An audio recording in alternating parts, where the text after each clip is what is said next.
All right. If you're watching, thanks so much. Appreciate it. Group 6. Group 6. Group set. Session 11. Everyone's super excited, clearly. Excited, terrified, same thing. So recap, there was a particular situation that happened uh, in the Lake Kith.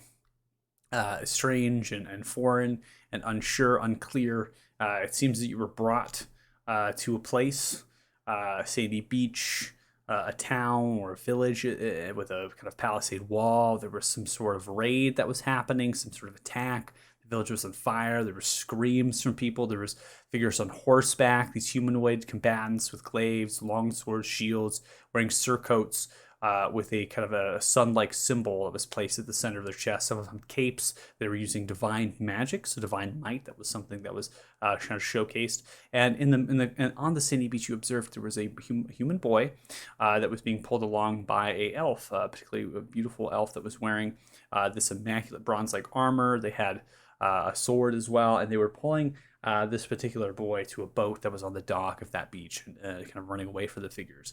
The figures had called out specifically, quote unquote, magic users, and it seemed to be something that they were drawn to and compelled, knowing that you all were casting arcane magic. And they were easily defeated. Fireball went off. A couple of them maybe put up a little bit of a fight, but not really much to it. And as they were defeated, some of you were attempting to create, cast spells, holding the boy, attempting to get answers from the elf, but you were not met with answers.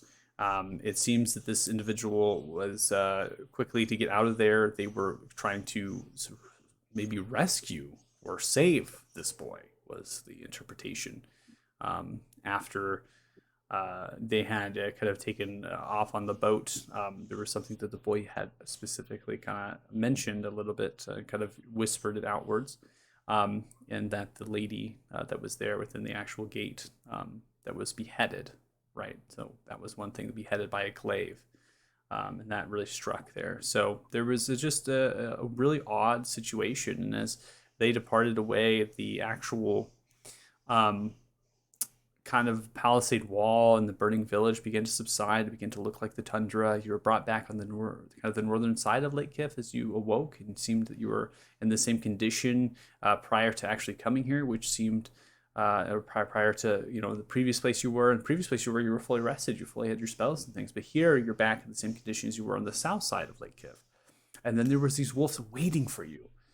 One of them was Lev Roos in the pack, and they kind of mentioned that they were kind of waiting here at a specific interval of time for you all, the chosen ones, to be brought to their master, which ended up being King Grimar Ylfing of the collective tribes or the clans of these frost giants, and had spoken to you about Nimsong, this pact, if you will, that was created to put an end to Javarig and Javarig's spawn, and has been done so. They have been doing that. And one of the things that helped the slaying of Javarig was an individual, a wizard, that they had kind of you or allied themselves with, in addition to Clan Oliver's dwarfs in defeating Javarig. And in exchange, this individual was to provide this particular stone, white gemstone, and help you in your trek and your quest, right? Your prophecy to slay Javarig spawn, which at current is just one, and that was noted as Ithrin, and that there was something about this dragon, something that stopped their weapons from actually doing harm to it, and they were hopeful that your arrival would come soon, and so it did. That was a pretty quick recap. Went through. We had a lot of lore, a lot of information stuff. So if there's anything out of character, you can always bring up, and I can reemphasize or rehearse some things that did happen. But that really is the core of it all, and that is why you're here in Monsag. It's collected here. We kind of left off with potions being gathered. That was a request, and that's been divided up, I believe, to each of you. Potions of greater. In addition, Ezekiel kind of made an arrangement with King Grimar Ylfing to obtain the belt of Frost Giant Strength, and return it upon the vanquishing of the dragon. And then we had spoken with Kultil and got some enchantments upon the weapons, in addition to tattoos on the actual bones for Ezekiel. And then there was a request to make shields, so 2 shields and a dagger, and that would be ready in the morning for your departure, given that you most likely are going to be staying a night here, another night. You were introduced a little bit to Wolfing Volsong in the heat of through the conversation of what happened through the partying and festivity, and that they would be, and as well as other frost giants, would be aiding you in this journey to slay this dragon. So we're gonna start right up. I mean, we're kind of at the forge. I think we were kind of just like leaving the forge, if I recall correctly. Noting of where we're going to head next. We were a little bit open-ended as we have a whole day ahead of us. We don't need to spend too much time in role play if people are trying to look for items or shop or do different things. We don't need to necessarily role play through all of that if you don't wish to do that and spend the time. I think there was also a mention of the actual arena that they have, testing your might and your mettle. And one of the things that was said to that, they called it Storvald, and it was a test, and also not only to test you, but test you against potentially the actual allies or the servants of Ithrin, creatures that actually serve this particular dragon. And it might be beneficial to see exactly what you might be up against. So I'm going to go ahead and unpause it here and cue some nice wind howling, because it's nice and snowy up here and cold, and kind of has an overcast. But being on the King, Grimoire Ylfing, you're currently riding, right? Taking you wherever you would like to go, providing some warmth similar to the wolves that you rode. And it's creating a nice kind of atmosphere, kind of conditions, riding upon the shoulders and the arms and whatnot of this particular giant as you leave the forge of Kultil with the forger that has the hammer of Kolvog that had taken a stamp, particularly of a specific blade that you all have in possession. So, where are we headed? I think we should prepare for the fight with the dragon. So I think that at some point we should probably visit the arena. Since worst case scenario, we get a bit of practice in before the big fight tomorrow. And best case scenario, maybe there's the possibility we could fight some servants of said dragon. Maybe we could find out a few weaknesses we could exploit in the coming battle. Did they Yeah. actually mention what kind of enemies were in that arena? Is this just going to be like a dueling 1v1 kind of thing?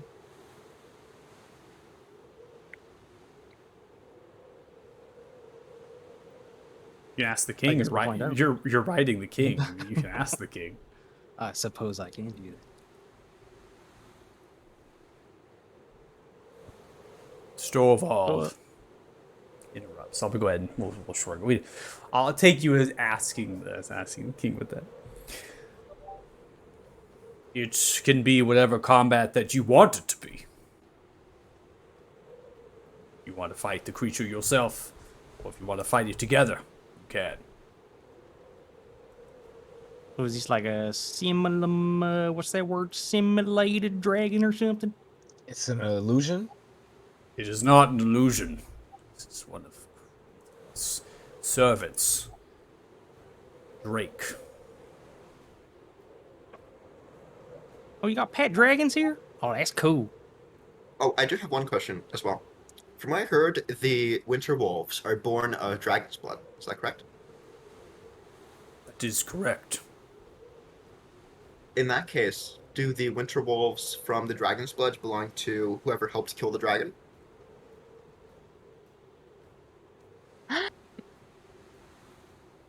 On certain occasions, yes. We're killing this dragon. Okay, we're killing it.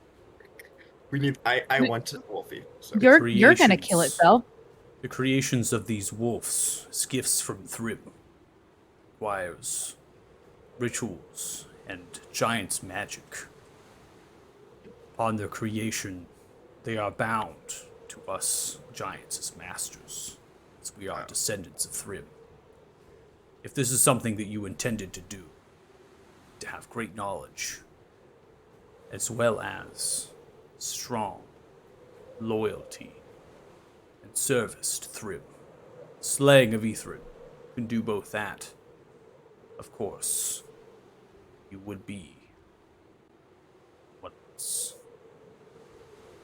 We'd expect you to live here. Deal. No, I do not agree to this deal. Why Yes. not, Zell? This seems like a fantastic idea. Wow, Joe big had fun thing of last wolves, night. though. Joe had Yes, fun I last did. night. Oh, But Zell, have you ever had pets before? Do you feed them on time? I mean, that's a I big had- responsibility. I did have a pet hamster, but What happened to it? fell off a cliff. He, Yeah, Yeah. I don't know if frost bulbs are necessarily akin to your wheelhouse there. Am I Maybe hearing just leave that correctly? to giants. Wait, am I hearing correctly? Your hamster committed suicide? it's just Zell's magnetism. Oh, was that Zell or Lucas?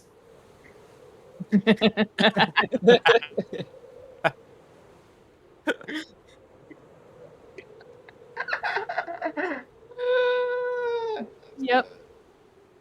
Yeah, no answer. Awesome. No answer. Sir. I mean, Based I'm on not the gonna say real it's okay. I'll explain. It's based off something. Uh, loosely, very loosely based off something. I'll explain after the session. Yeah. Hmm. I have concerns that we were told that we would need 4 of one item. And I don't think we have 4 pieces, do we, Othala? No, but that's something I wanted to talk to Grimoire about. King, do you have a library or a study of some kind with any runes or relics for your god or anything like that? A place of worship, study, anything? Towards you. No. There is a place past the highland of Jotunmark. It is a totem in place to Thrym. Somewhere that you will pass on your journey, most likely. In order to speak with Thrym, you must provide great service. Thrym does not come to those that plead, only comes to those that fight with honor. Yeah, I understood that. It was for another reason. So there's no books here. Do not usually keep the written word. The language we write is on our totems, marking our paths and our rites. Not something that we make. Oftentimes, such as Kultil will scribe manuscripts and other sorts of things for future use, but not keep this thing called books. It's word of would I mouth be- passed from our ancestors as we travel through. Would I be able to speak to Kultil, if possible? We were just there. Do you want me to turn around? No, you could drop them off, and then I'll head along. I'll go with you. Is everyone going back to Kultil? All right, I I'm didn't have any turning immediate around. plans. You're literally like 50 feet away from the forge. Just turns around and goes back to the forge. Wow. That And was great. disturb him working. So great. We're Is not it- efficient. Anybody else might have any other errands or anything they wanted to run? Was that I don't really have anything immediately at stake. I can accompany, be a side palisman to whoever. And then I'd like to check out the arena. So if someone wants to come with me to the arena to see some of these servants, I'd be. Jeez, King, Yes. you're riding King Grimar Yelfing. King Grimar Yelfing is just going back to the forge. You're on the shoulders of the arm, just carrying you and walking back the distance back, and slowly lowers as you see Kultil is working with Kolvig and another hammer and is currently striking both times at a piece of metal and is currently working on your shields as well as the dagger. Slowly turns upon approaching, sees the king, clasps the hands. My king, looks, you have returned so quickly. It has been mere minutes. What can I help you with?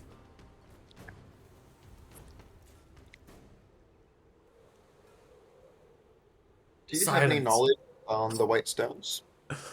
What do you mean, white stones? The stone that the king has given us. Do not know what the king has given you. Perhaps Okay, do you you have should any- provide it to me. Outstretches the hand. Okay. I'll give it to him. Kneels down and takes it in the hands. See the eyes beginning to alight with the bluish, the veins begins to entrace about the stone. Its properties are not something that I am familiar with. It is magic that goes beyond my capabilities. Yeah, we knew that already. Thank you, Kultil.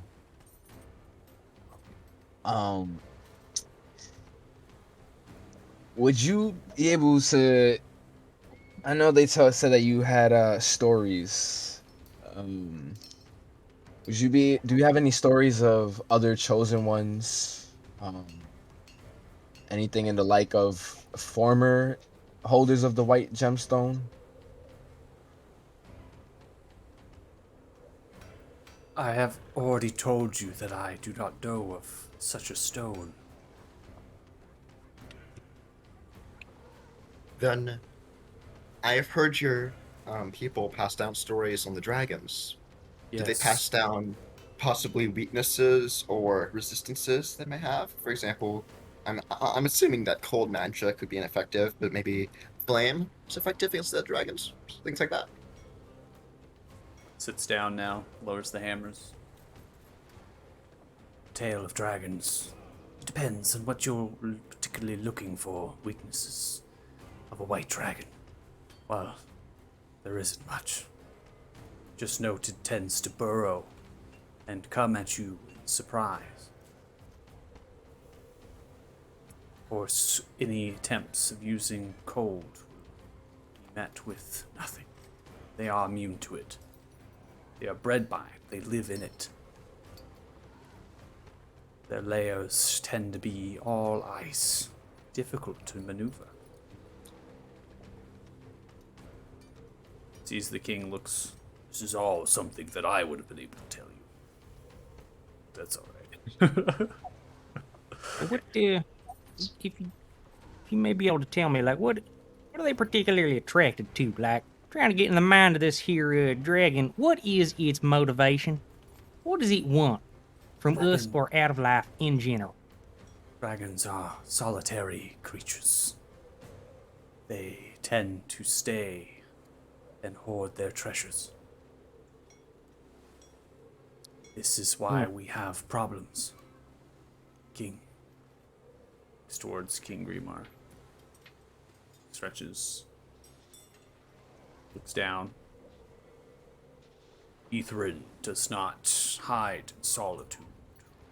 Bane. They hunt and wildly live, protected by a barrier, as I have told. This is unlike dragons. What's their favorite food? They are creatures that dine on all manners. Currently, it's frost giant. Good to know. Does this dragon seem noticeably intelligent or perceptive? Would a sneak attack be likely to succeed? If you are attempting to sneak into the dragon's lair, it would be difficult.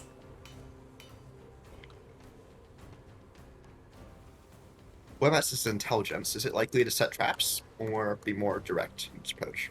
Dragons are very intelligent creatures. They are cunning and mischievous. Javarig's spawn, including Javarig, were intelligent enough to ambush, lay wait, trap us. Ithrin is quite blunt, but Ithrin is a spawn of Javarig and surely is capable of such. But is he likely to construct a trap or be more of an ambush? Like, would he build a mechanical trap of some kind? Are you telling me that a dragon would build a mechanical trap? I mean, some dragons might be capable of it. I've never heard of it personally, but I doubt it's something they're incapable of. I mean, Yes, I've heard of that. They lay down traps. You be careful, Zell. Question Okay. is, though, how resistant are they to an array of butterballs, rosemary, and thyme? Raymore, I'm having some Teal, go thought back to brewing up here. foraging. Yes, my king continues to forge. I have one question, King. Have you ever seen a figure with Ethrin? A humanoid figure, probably cloaked, glimpses of white hair. No, I have never seen anybody like that. Does Ethrin seem to have the ability to turn into another being? I've heard legends of dragons capable of transforming their appearance. White dragons are not capable of changing their shape.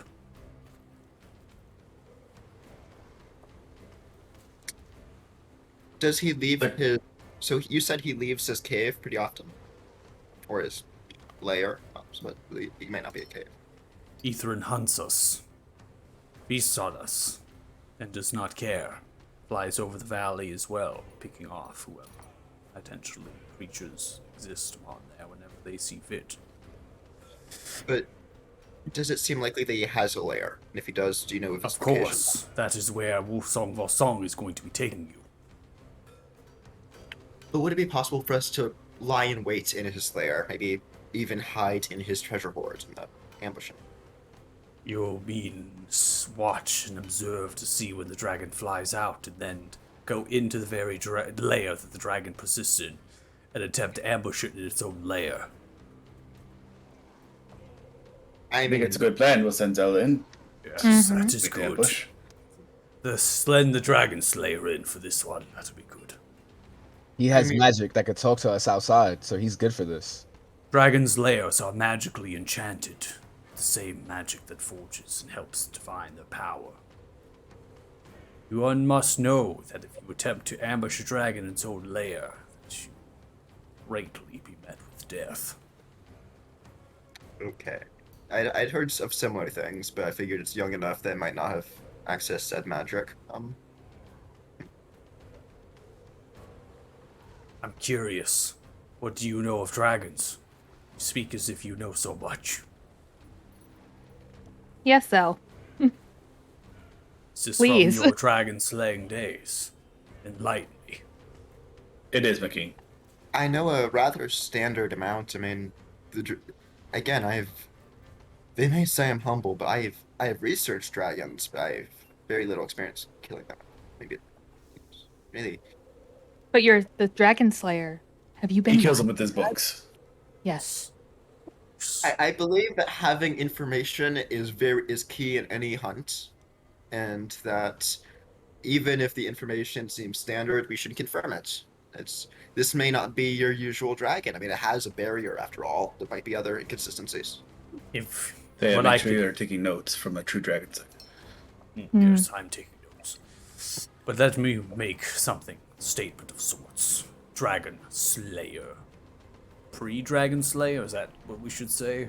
It's like never slayed I a don't know. We're dragon. the one that Dragon Slayer in training. I Dragon did not- Slayer, soon to be. I like that word. EBD dragon slayer. Ethrin has many allies laying in wait. Ethrin commands hordes of creatures that are lesser than itself, magical creations of its own. Perceptively, they lie and scout, wait, warn the dragon, attempt attack upon its lair. This is why you'll be heading with Wolfsong Volsong. It's imperative that they lead you directly to the lair, taking the safest route possible and protecting you on the way. When the time comes, it is expected for you to get to the lair and slay the dragon.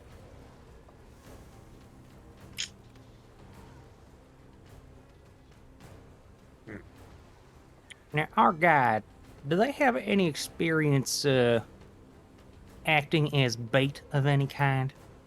Well, Singval Song does not act as bait. Singval Song has slayed a number of dragons.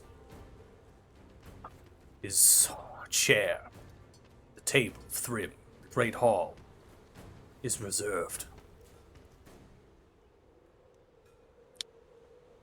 then I believe we should go to the arena and see what kind of servants, well, at least as soon as possible, maybe not now, but and see what kind of servants this dragon has. Like, the more prepared, the better. And maybe we'll. I mean, we've never seen these servants before. Might as well get a glimpse of them at least. And is there any way we could pick up large quantities of cooking supplies? We may yet need those. Cooking supplies. Oh, yeah. We have a personal chef. Cooking supplies that are small enough for you, I do doubt you will find here. Oh, that's okay. No, it's for very much large creatures. That's the aim here. Particularly the more pungent, the better. Are we gonna carry a giant-sized spatula with us? That's I- not a bad idea. I greatly. Can I just, like, cast. I don't know. Dig, I don't have sounds with me, never mind. You would not be able to hold a giant-sized spatula. Well, not with that attitude. It'd be bigger than yourself, like twice as large, maybe 3 times. I think it'll be about the size of a human. Like a great sword, something like great sword size spatula. Sure. Great size for a spatula. A great spatula. The Storvald, then. Sure. Yes, Thorvald. Right. Okay. So, picks you back up after being at the forge. Teal does not say anything, continues in the king's command to continue the work being done upon the forge. And you begin to head in the direction of Storvald. Crossing over the frozen river, you make way through a number of different shelters, as well as or nearby a number of different shelters with clan symbols painted on to their canvas-like tents and other sorts of hide-covered structures that they have there. Passing through some evergreen trees, there are numerous amount of frost giants again doing a similar thing where they kneel down, Cress. They're giving you thanks and hawking items towards you, none of which really have a true value of stuff that you can use here, given that they're so large in those items. And they're praising you. And giants speak, telling you essentially that you'll honor Thrym, give us, certain, take this item, honor Thrym. I give my service to you. Kind of similar things are happening across the board from these giants, and the king just continues to press through. Does not spend too much time delving into the crowd, and maybe he's used to this in some fashion, and just makes way. Now, Storvald is a 300-foot radius fighting arena that's covered in snow and ice, with evergreen trees grown and boulders intentionally placed about. Encircling the area are wooden grandstands for frost giants to spectate, essentially the contest. On either side, northeast and southwest, are 2 open entrances underneath these stands. There doesn't appear to be necessarily doors or that would kind of stop you, but there's portcullises that are currently lowered on either side, and they're kind of maintained by ropes and a few other winch mechanisms the giants can kind of open up really quick to kind of allow things to come in or out. The actual height of the arena, in the sense that the king can like step into the grandstands from the lower end, right? It doesn't actually have to go through an entrance per se, and so the entrance is made for medium to large size human or creatures, right? And so kind of lowers you down below the closest portcullis that's directly to the southwest here, and then kind of reaches around, kind of get up in the grandstands and kind of grabs onto the gate a little bit, the mechanism, lifts the rope. Some frost giants now kind of join into the grandstands in a way. And the grandstands are made out of large trees and timbers with stands and pylons and things. And it's essentially like bleachers, right? I mean, it's not a great number of individuals that could be put up into here into the stands. And it's really just for like kind of setting themselves up and spectating. And they're beginning to be filled as you're kind of coming into the space. Immediately, you're kind of embraced. There's open light, so there's no cage or anything around here. It's just kind of the overcast with the snow falling down and the mixture of trees and rocks and whatnot. As soon as you begin to walk through, the king lets go and the portcullis shuts down, right? It just goes slams, kind of barring your entrance in. The wall that comes in the grandstands is roughly 25 feet, and it's made of logs of wood that kind of stack, right? Kind of like a wooden fort style, but they're horizontal, not like a palisade wall or anything like that. And that's the same, too, on the outside a little bit before the bleachers themselves, the pylons are exposed. So As soon as you get to this, people are kind of chiming and muttering to themselves. These frost giants climbing on. There's large hulking movements of the ground, cracking upon the wood, and certain things are happening. The king slowly leans, stepping into the arena with you. So actually just steps into the arena right from the wall, and then begins to speak to you. There is points in the direction of a frozen pool.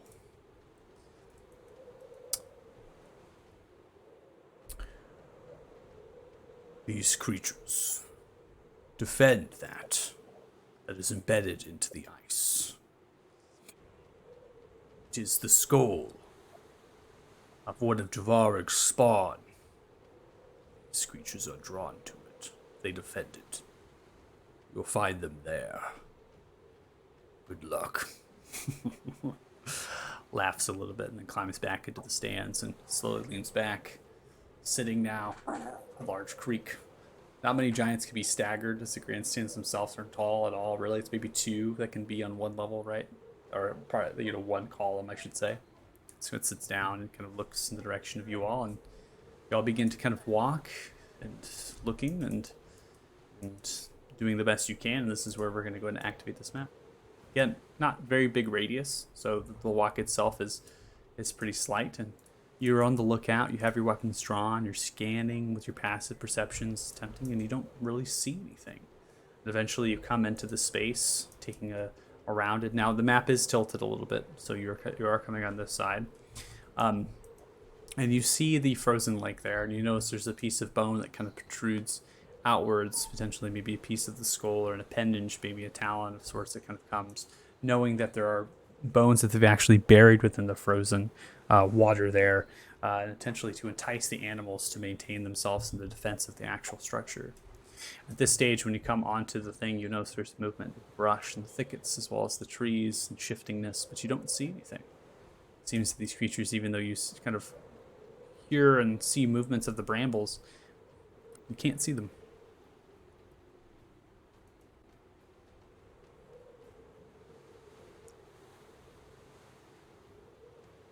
The Dragon Slayer, what do we do next?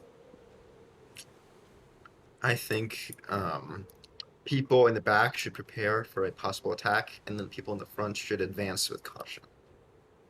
Okay. You got it. I'm going to prepare a fire bolt for if Wow. something starts charging at Ezekiel. Can't I was prepare gonna anything. lay We're down not, some we're, of not, them we're not in combat. crazy spot so. traps. I was gonna help him out. So yeah, I'm going to prepare fire bolts for if a enemy starts charging in the direction of Ezekiel. Can't prepare any spells. We're not in combat right now. Disappointed. Ezekiel's shifting of a bramble as the head kind of pokes through. As it is, kind of shifts its body, seems to have kind of camouflaged itself within the bramble into snow, similar to a snow camouflage. You see this from the actual wolves themselves. Covered in white draconic hide, it is wingless, but has similar features to a white dragon. Its eyes are blue, snout protrudes, teeth. There's also icicles coming off of the chin and the appendage and certain things. As it comes through and it pushes itself, snaking, it snaps its eyes in the direction of Othala. It snaps and turns and speaks in common. I see. Kind of grunts and snarls, and a little bit of a kind of a roar emanates out. This creature appears to be intelligent. In Draconic, I will say to it, hello there. I didn't know you speak Draconic. Speaks back in Draconic. I was gonna make a Obi-Wan Kenobi reference to the hello there, but it's I decided not to. Back in mind. It's been done too many times. What are you doing here? Speaks back in Draconic to you. Are you the monsters that defend this lake? We towards back.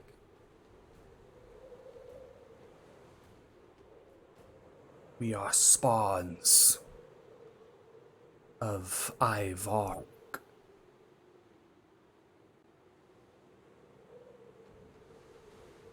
Do you have any loyalty to Ethrin?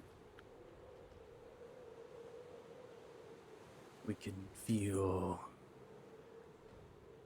Ethrin. Are you? Slowly turns and looks, shifting of brambles and other things begin to happen as well. Now revealing that there's more creatures coming out, revealing themselves as they begin to poke themselves coming through the actual brambles, using them as cover. Continues to speak in Draconic.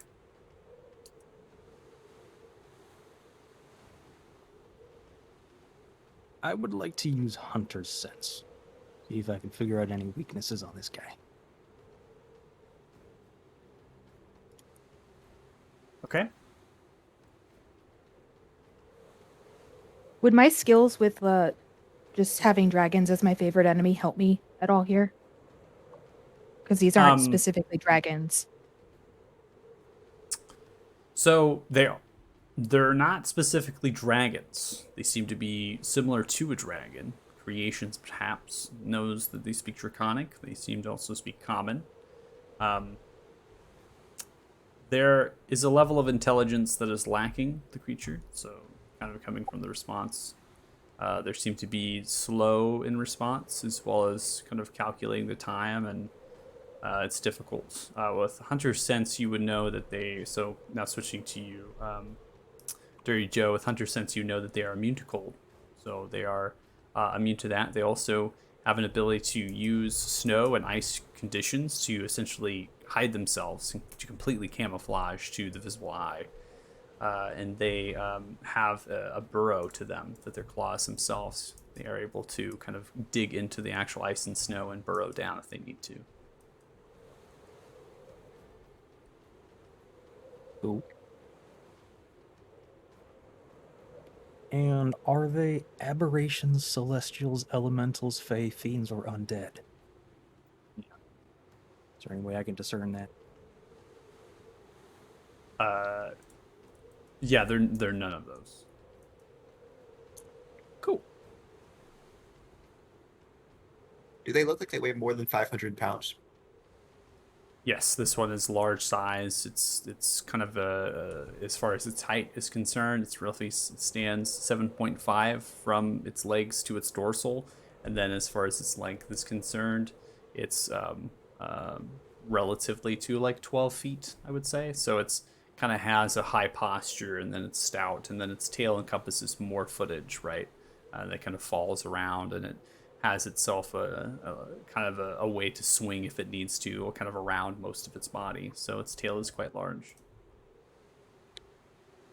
I am going to speak to it in Draconic, and I'm going to repeat the question that Ezekiel asked earlier, which is, are they loyal to, I think it was Ethrin, or whatever the dragon was, the dragon's name. I did to respond to that question, and there's a slight confusion maybe within the mind of the creature. It kind of looks. Do you mean harm?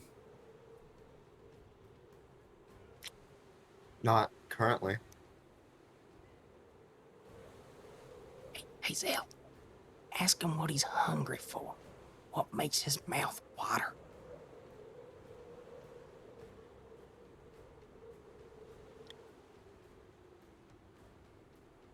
Are butterballs the right way to go? See as the eyes slowly snap towards Uthala. A little bit of a roar. One of them outwards. They all begin to roar in unison as they stretch their eyes to Uthala, and need everyone to roll initiatives.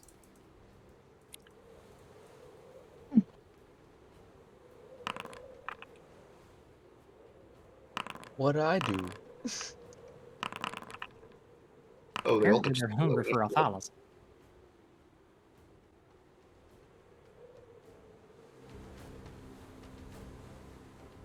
All right, beginning combat. Dirty Joe, you're up in round one. All right.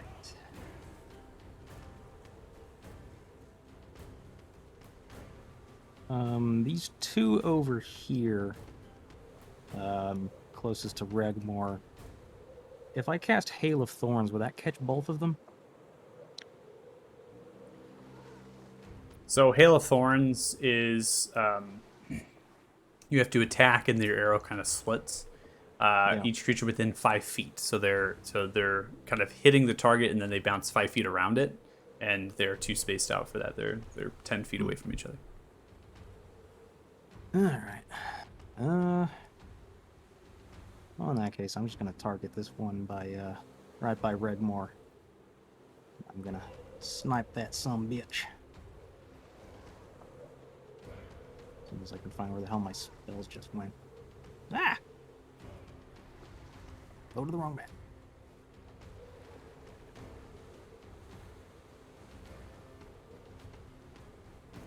My Slayer's pretty good. Okay, mark for the target as you do, kind of locking eyes, anticipating its movement. Your prey is locked on here. 27 is going to hit, slides into the white draconic scale as it kind of slithers in. 9-5, 14 points of damage dealt. The first arrow flies to its front left leg. It flies in through the scales, kind of looks towards you and snarls. Grips itself and slowly turns in the direction of you. Yep. Oh, shit. Out of ammo. I'm anticipating that you've gathered your arrows, and I don't believe anything from the last combat you've lost. You can put it back up to 20. If I recall correctly, it's been a little bit. I think we're good. Cool.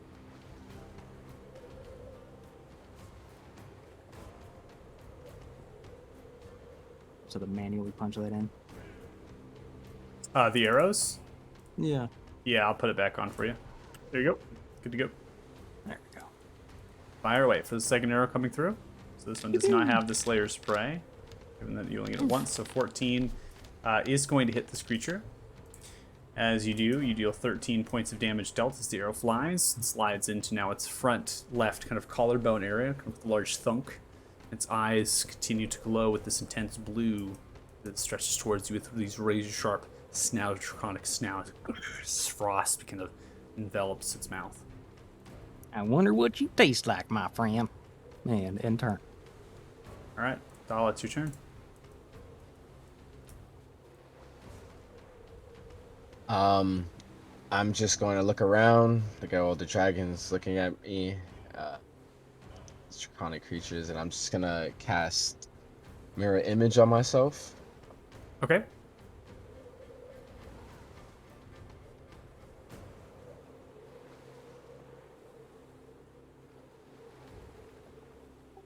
And So doing that, you then, begin to duplicate. So there's 3 duplicates of you, right? All in that line, simultaneously with your actions. yeah, and then I'm just gonna I'm gonna run towards the lake.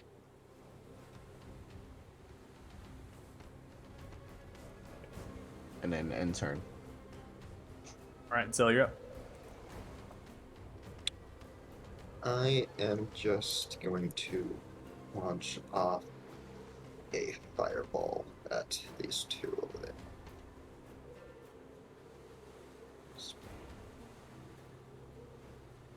Actually, wait, do I have Snowy with me? If they're on the map, do I have them? It's up to you. I mean, I anticipate you making sure. Oh, okay, yeah, then I definitely Keep have track Snowy of your familiar or not. I mean, if you want Snowy in the fight, you can. If you want Heavy in the fight, you can. It seemed that it's, I- you know. My picture even has Snowy on my shoulder, so I'm assuming I have them with me basically at all times. Yeah, I mean, it's always your call. I don't try to anticipate ever that there's certain things on the board unless players want to state. So, yeah, Snowy's there. Okay, in that case, I'm going to launch off a good old, a good old firebolt at this guy.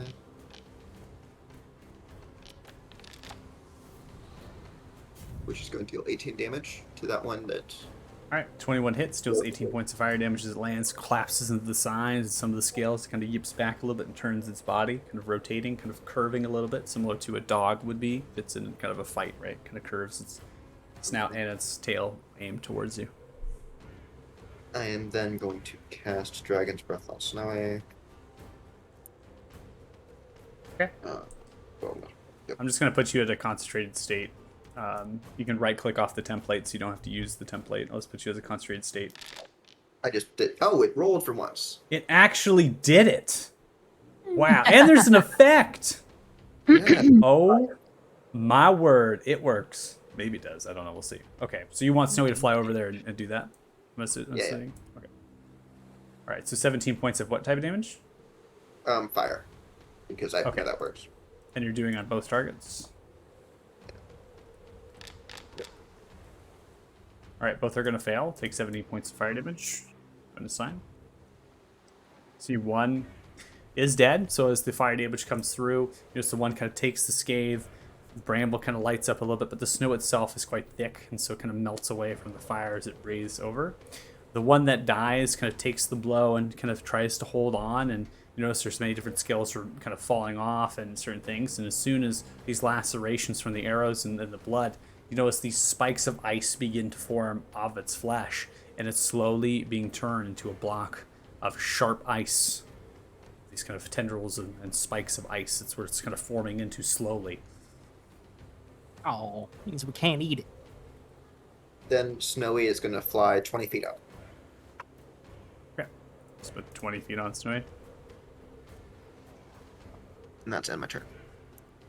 All right, there you're up. All right, I'm gonna run over to this one over here, trying to get in between it and Othala, and take 2 short sword attacks with my fancy new +1 short swords. Okay.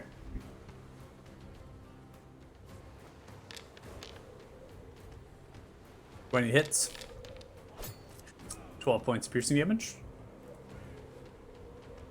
And next one,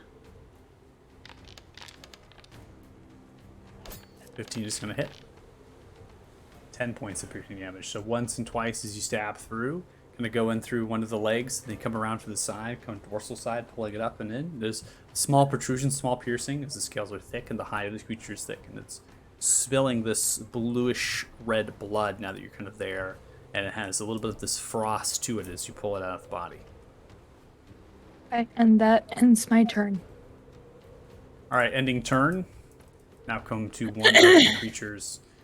This creature is going to seemingly disappear as it is, kind of moves in with the snow, treks itself, and moves through the actual terrain. Kind of keeping track of it is difficult as you're being defined, and slowly begins to pull itself as it comes to the snow, comes out. It seems to appear upon the lake with no cover at all. In a dash, it's kind of sidestep sliding across, and as soon as that does, its talons grip into the ice and seems to hold itself in place and position as it seems to be able to create almost a similar effect as the wolves did. I think it's turn there. We now come to a large one. This one completely phased upon Othala, but Ezekiel, you're kind of in between in space and moves, comes up with a multi-attack here. First with a bite, this comes in for a strike. That's going to be 22 to hit you. That deals approximately 6 points of piercing damage as it bites down upon your leg. Then it comes back in for a tail strike as it comes whips around towards your chest. That's going to be 11, which misses as you dive underneath that. Pulls off its kind of its bite, and then begins to kind of rotate a little bit as it jumps into the air and lands slowly, and stretches and looks with its eyes slightly glowing of blue. Ezekiel, you're up. Okay, I'll rotate around and I'll go ahead and make an attack.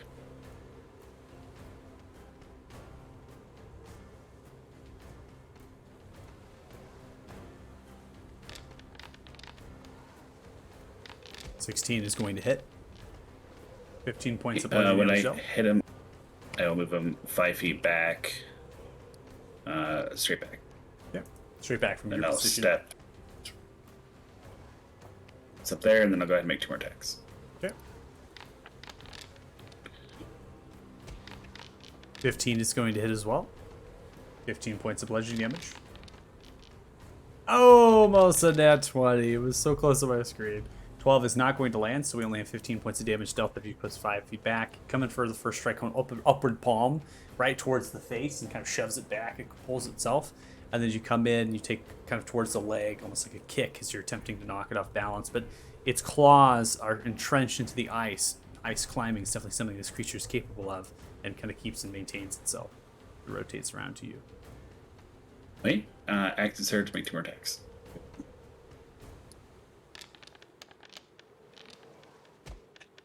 '27 hits. 13 points of bludgeoning damage dealt. And a 12. That one won't hit there. So the first strike, catch it by surprise again towards the head, clocking it, moving its side, and then it is able to nimbly kind of move out of the way of the second strike as you come wildly swinging through. End my turn. All right, Regmore, you're up.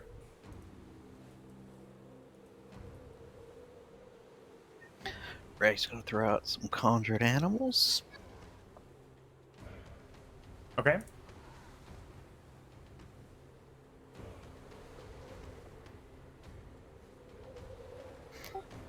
And summon in two bears. Or 2 dire wolves. 2 direwolves. I gotcha. And then you can move them wherever you want.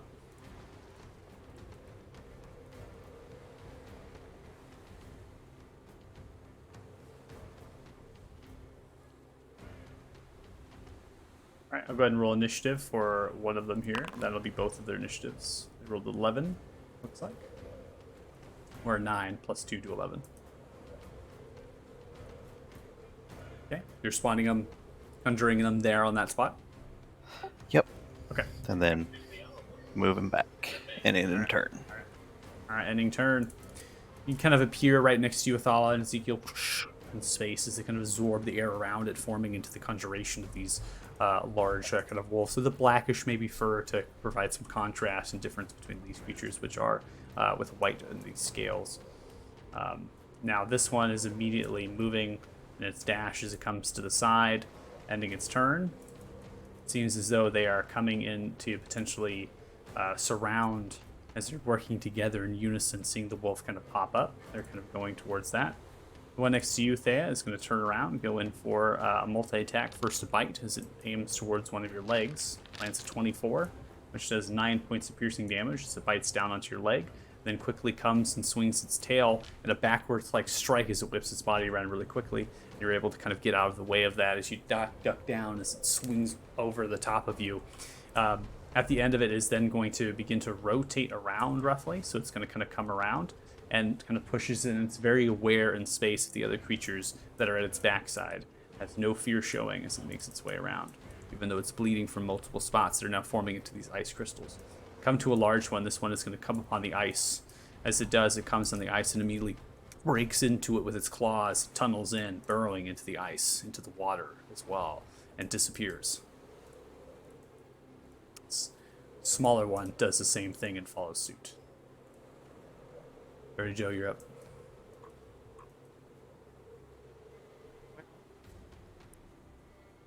Just gonna systematically see if I can clear out as many as I can one by one. So I'm gonna target the one currently tangling with Ezekiel and see if I can take him out. Okay. Get on the other side of Reg here. And do Slayer's Prey.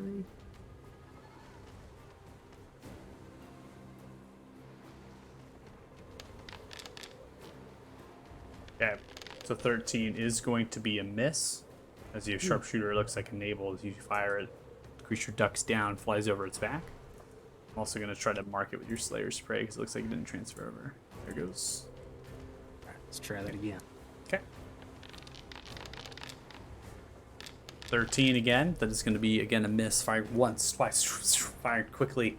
It continues to hunker itself down, getting very low in its posture, and then props itself back up. Ooh, look at you being all sneaky like.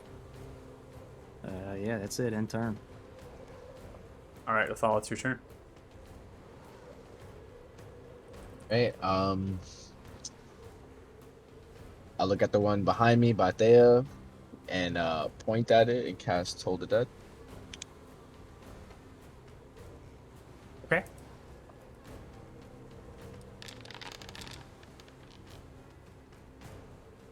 That creature is going to fail with the 14, takes 5 points of necrotic damage. Is still alive as blood begins to pour this bluish red from its ears, its sockets, kind of the holes within the actual left and right of its skull.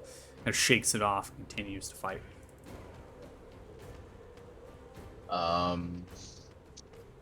Then I'll move. I'm not gonna move too far. stand 5 feet back, and that'll be the end of my turn. Okay. All right, Zell, you're up next. Zell is going to say pretty loudly, "Habit, sorry, Regamore." And then I'm going to cast Fireball. Right. Come on. Not getting like that. Oh, wait, nope. That should have got that third one. This one was meant to be in the third. What's going on here? You see this one I'm looking at right here?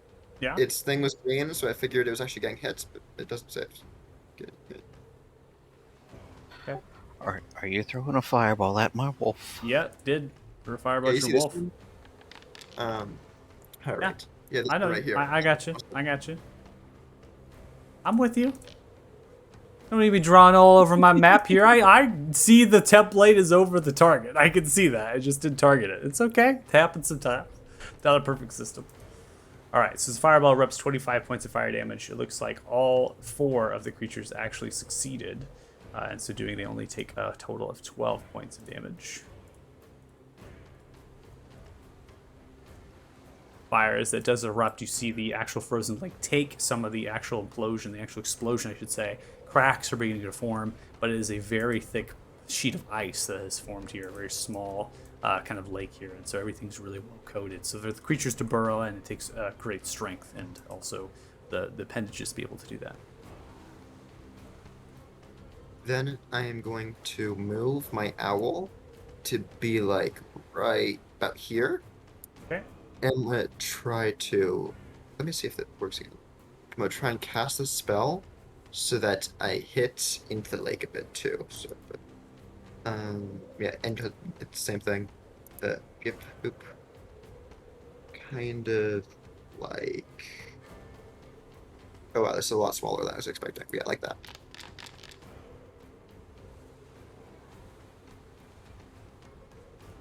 Okay. So 8 points of fire damage that creature is going to feel. Takes 8 fire damage as you breathe down. The fire kind of hits into the ice and begins to melt, softening it. But it is a thick sheet of ice. It's going to create a large amount of heat in order to do that. And fully melt it away. Okay, then I'm gonna move like, I think I'm gonna move it to like here. Okay. I'm keeping him at 20 feet. Anytime you want to change elevation, just let me know. Oh, I was gonna say that I believe the direwolf failed his save and takes the full 25, doesn't he?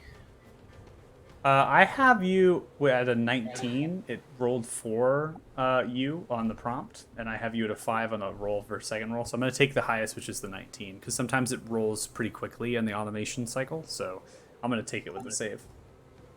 Huh. I only see the direwolf's roll. Yeah, no. So so on my sheet with MIDI, sometimes it'll roll saving throws for NPCs like super quick. So the wolf is an NPC sheet, and so it's basically going to roll it. But since you own it as well, it's going to prompt you because it's on the board. And so Okay. I'll take the one that was given to me quickly here because that's how I assign the damage. But from now on, I'm going to pay attention to your roll, right? That you come through. So does that make sense? Yeah. Cool. All right, Thea, it is your turn.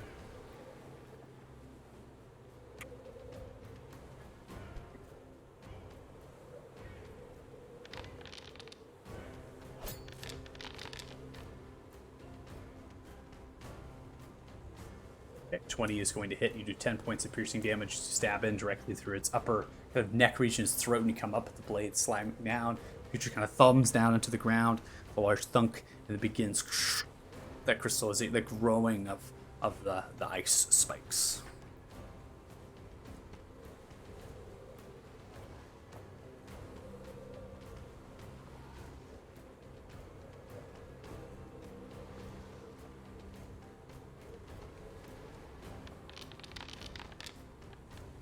Nat 20! Nice. All right, 13 points of piercing damage, also in melee range. Go and roll for sneak. All right, 5 there. So total is 12, 12, 5, 17, 17 plus 13. That's a total of 30 points of damage dealt. As you kind of slide across the snow there, coming in through the left kind of quarter between its kind of right front leg. Come in between maybe its ribs, right? You get a nice decent stab with the thick hide.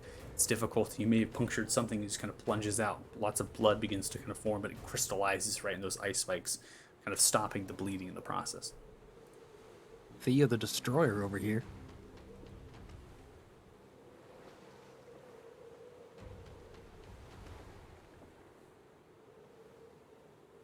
If you're talking, you're muted, so not entirely sure.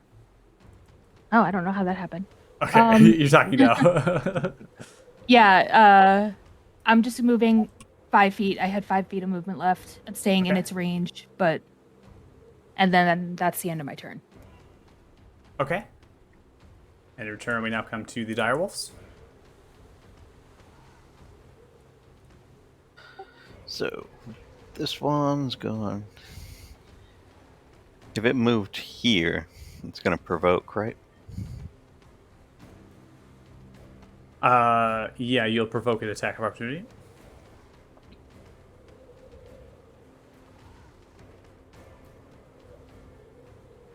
And the one closest to Ezekiel, can he hit the one right in front of him? Sure. Yeah, I think you have control of the tokens. You should be able to roll after clicking them. Once you click them, you should be able to use your bite, and then you have pack tactics as well, so you can hold down Alt for advantage.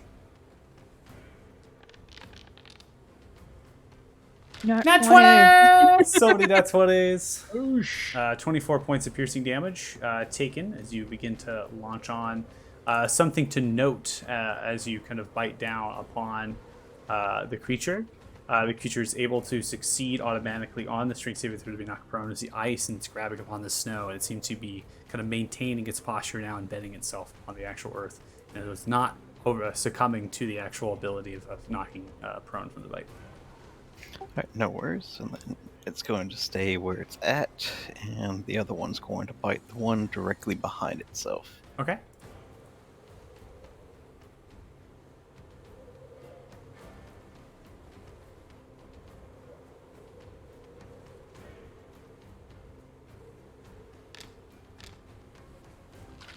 Another nat 20. You didn't even need to roll advantage. It's super funny.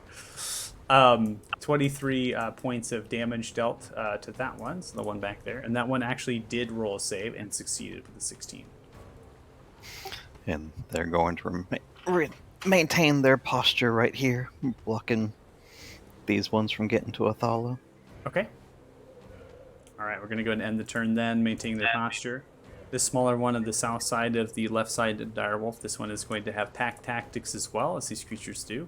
And it's going to get advantage in its attack, striking the actual wolf now that it's surrounded by two of its allies on the northern side. First, a bite comes through upon the wolf. As it is, 22 does hit. That takes 4 points of piercing damage. Then it's going to come around with a tail swing. It's going to be a 14, which hits, so I'm not going to crit fish to give me advantage there. So 8 points is a slice. This is the kind of slices the tail across one of its back legs. The wolf kind of gets punched down just a little bit from the actual blow and picks itself back up. The tail itself swung quite fast and deal that has these kind of spikes to it, right? These little tiny ice spikes and things, and it kind of created more of like a piercing as well as a bludgeoning type effect. Ending the turn there, we now come to the large one. This one begins to frost from its jowls. As it does, it begins to blow outwards into a breath as it turns its body rotating a little bit in an attempt to hit multiple targets.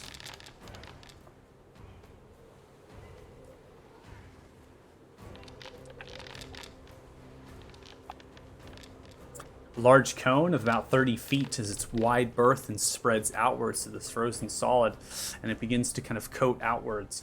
All right, so coming from the direwolves, I have a 15 and a 13.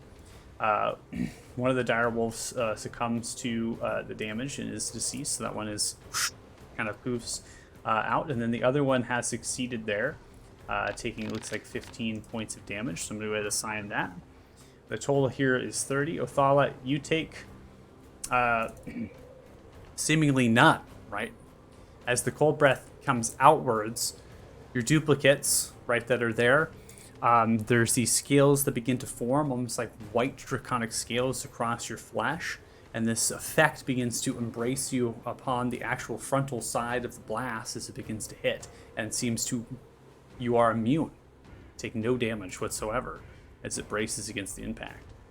Ezekiel, I have you at a nat 20, so you're going to be halving the 30 there to 15 cold damage.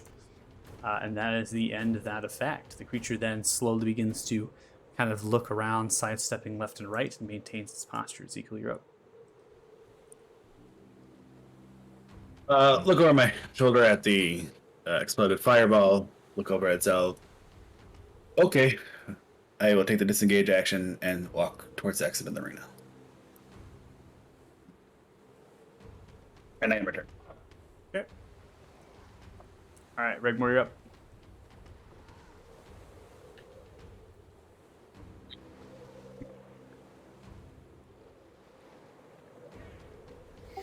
Reg's going to move up and Thorn Whip the big one. Or tip to Thorn Whip the big one. Okay.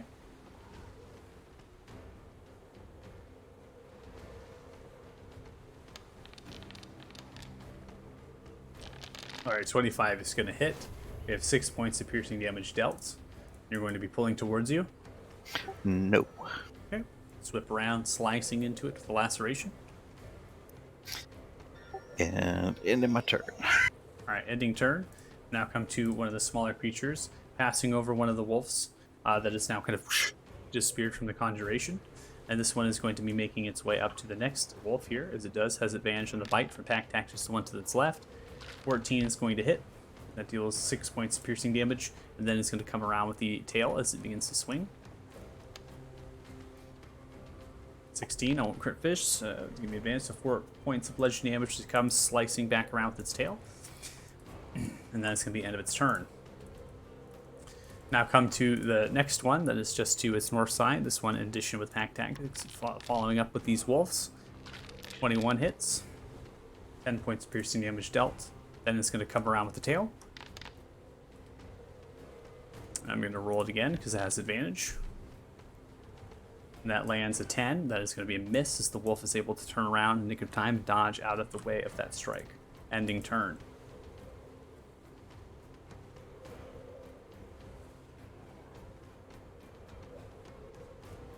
Bursting out of the ground is the large creature. With tenacity, this creature burrows quite quickly and is able to move and encompass a great number of speed.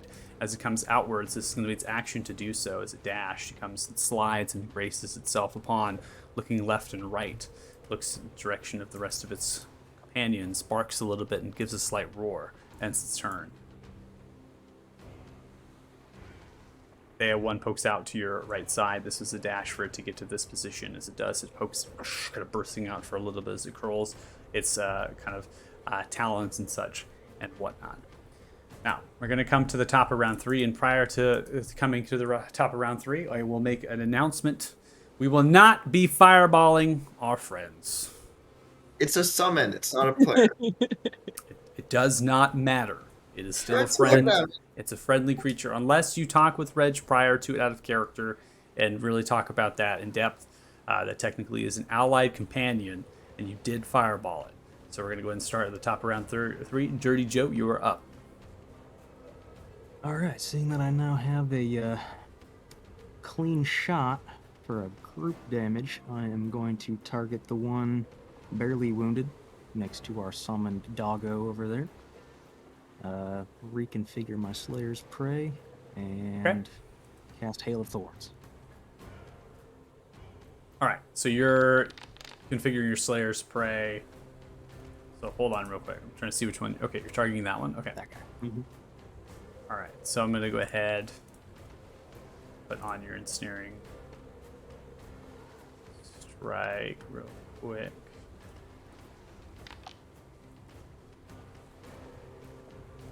All right, that didn't work.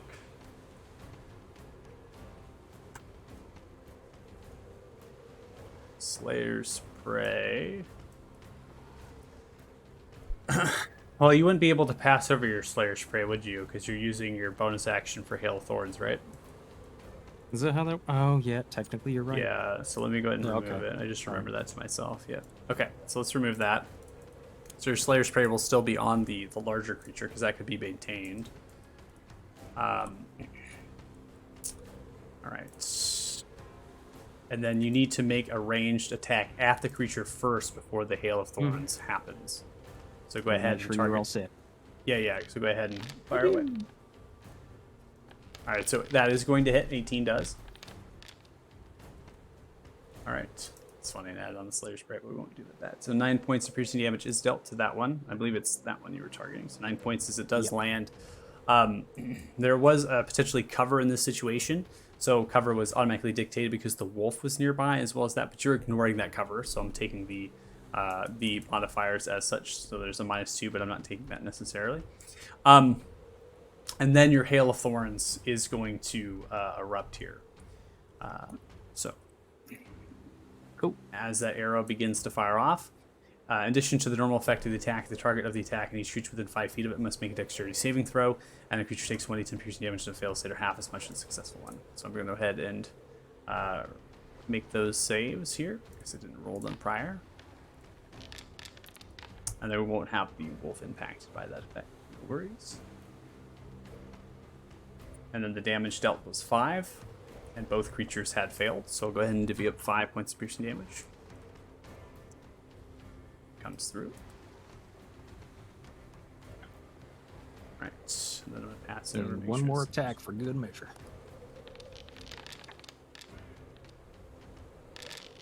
All right, 27 is going to hit, which is actually 29. 6 points of piercing damage dealt. The arrow flies true, landing into it. So the first one hits, sprawls out to the one next to it, coming for a second one, zips directly into its kind of upper dorsal side, getting those arrows underneath the actual large wolf that's in front of it, taking sharpshooter, and it seems to be still alive, but it's injured. All right, in turn. Okay. Othala, you're up. Okay, would it be possible for me to call out to a party member and have them, if they want to, use their reaction to possibly duck or move out of the way for a projectile? No, there's not really a way to do that. You can't hold your movement. You can only hold your actions. Okay, so I'm gonna yell to Thea, telling her to try to get out the way. Just move 5 feet. Just move a few feet back. And I'm gonna hold catapult from a piece of bamboo over here in this direction, and I'm gonna aim diagonal, like towards the one in front of me. So yeah, there you go. Okay. Possibly hitting all 3. And Okay, so you're that's gonna gonna be hold your action for catapult, and then you're going to dictate the conditions if Thea gets out of the way. it. Yeah. Okay. All right, end the turn. All right, Zill, you're up. I am going to. Dang, that what? Those. Oh, okay. Yeah. Okay. This could be a shock. 17? 17 is gonna hit.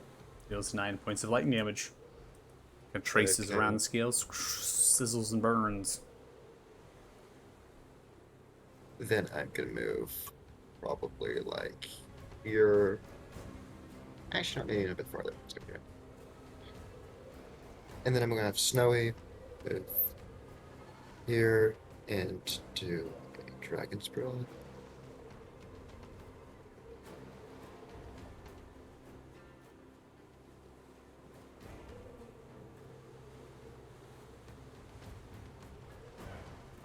I lost the template along the way. Give me a second.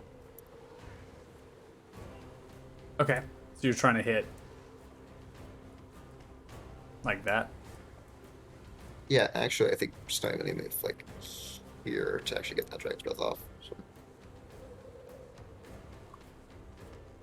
Okay, that's fine. Okay, 5, 10. now that It's a 15-foot cone. So you're, I you're only going to be able to hit 2 targets. You'll only be able to hit the first 2 in that line. Okay. I'm going to roll a save for that one there. 8 points of fire damage dealt. Both of them are going to fail, so they both take 8 points. Snowy begins to roast them, this demented demonic owl. And after Snowy is literally just starting to burn stuff to death. Okay. And now we come to Thea. So Thea, you've been All right. directed by your party members to step out of the way. Obviously, it's your choice. Yep. They have yelled at I'm you. going to bonus action disengage and go up 10 feet. Okay. And Upon doing that, the hold action has been achieved. So Othala, go ahead and fire your catapult away. So you said you're doing this at 3rd level? Yeah. Okay. So it's going to fly up in a straight line up to 90 feet in the direction you choose. So stops early, right, if it impacts the creature. So we're going to go for the first creature in the line, and it is going to fail with a 14. So that is going to take the impact first, right? So that is going to take that amount of damage there, which I believe it did scale it up correctly upon 3rd level. Takes 27 points of bludgeoning damage from the catapult. This lands crashing into it. So you pick up maybe a nearby boulder or maybe some rock or something in order to launch it at that target. All right, Thea, you're up. Thank you. no problem. And I'm gonna go to this one and make 2 short sword attacks. Okay. 11 is going to be a miss. A ducks underneath of the way, dives a little bit, slides. All right, second attack. 23 hits. That deals 10 points of piercing damage. Oh, now. wait, actually, nope. That one doesn't hit. I bonus action disengaged. That's correct. I used my bonus action to do that, so Yeah, it's I fine. gotcha.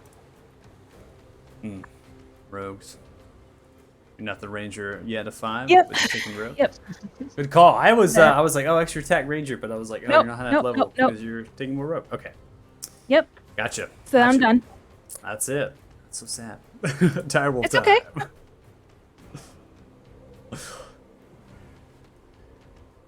So the wolf's going to try to take out the big one behind it.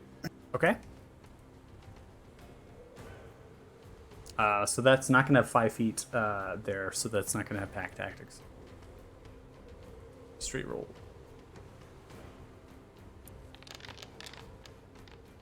$18 is going to hit. And that does 10 points of piercing damage. As it does strikes in, kind of biting down on top of the head, raising itself, kind of lunges down, grabs its actual kind of claws, and then bites down its neck, kind of riles for a little bit. You see as the creature takes it, and you hear kind of a neck snap, and it falls down, slowly as the kind of encased in the ice as the wolf was successful in killing that creature. And then it's going to shift 5 feet up to fully block, provide a shield for Thea, and in its turn. Now come to one of the smallers. This one is going to come up, use pack tactics as well, come in for a bite towards the wolf. It's going to land with a 12, which misses with the advantage there, and then comes back around with the tail as the wolf dives out of the way. Kind of jumps up in the air with the tail, swings it. 16 is going to hit 7 points of bludgeoning damage to the wolf as it smacks across the head after jumping and leaping a little bit with the tail, smacking across. The wolf no longer, as it dissipates away, we're no longer concentrating on the conjure animals. This creature then is going to charge up towards Othala. Ends turn. Ezekiel, it's your turn. You're striding yourself outside of the arena. Movement and action dash. We're going to have you action dash. I'll just have you kind of come up here to the edge here as you begin to make way outside of the large boulders to your left. You see as the king kind of slowly turns and looks towards you and stands up a little bit to get a kind of a viewpoint of you leaving the battlefield. Regmore, you're up.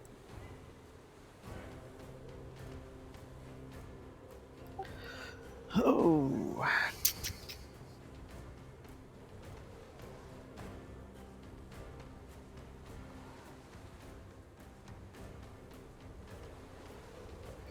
Shifting over here, and another conjure animals. Okay. Infinite dogs. What are you putting down? You can put them down yourself if you'd like. It's probably easier. Ooh.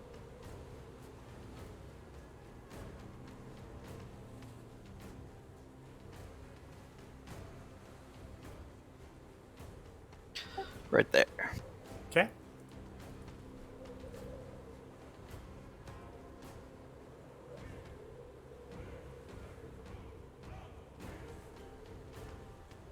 And in turn. All right. I'm going to roll the initiative here for one of them, so it'll be for both, so that's easier. Looks like they rolled 11 there, so they actually had the same initiative as the Wolves prior, so they'll be above you on the order. Ending turn.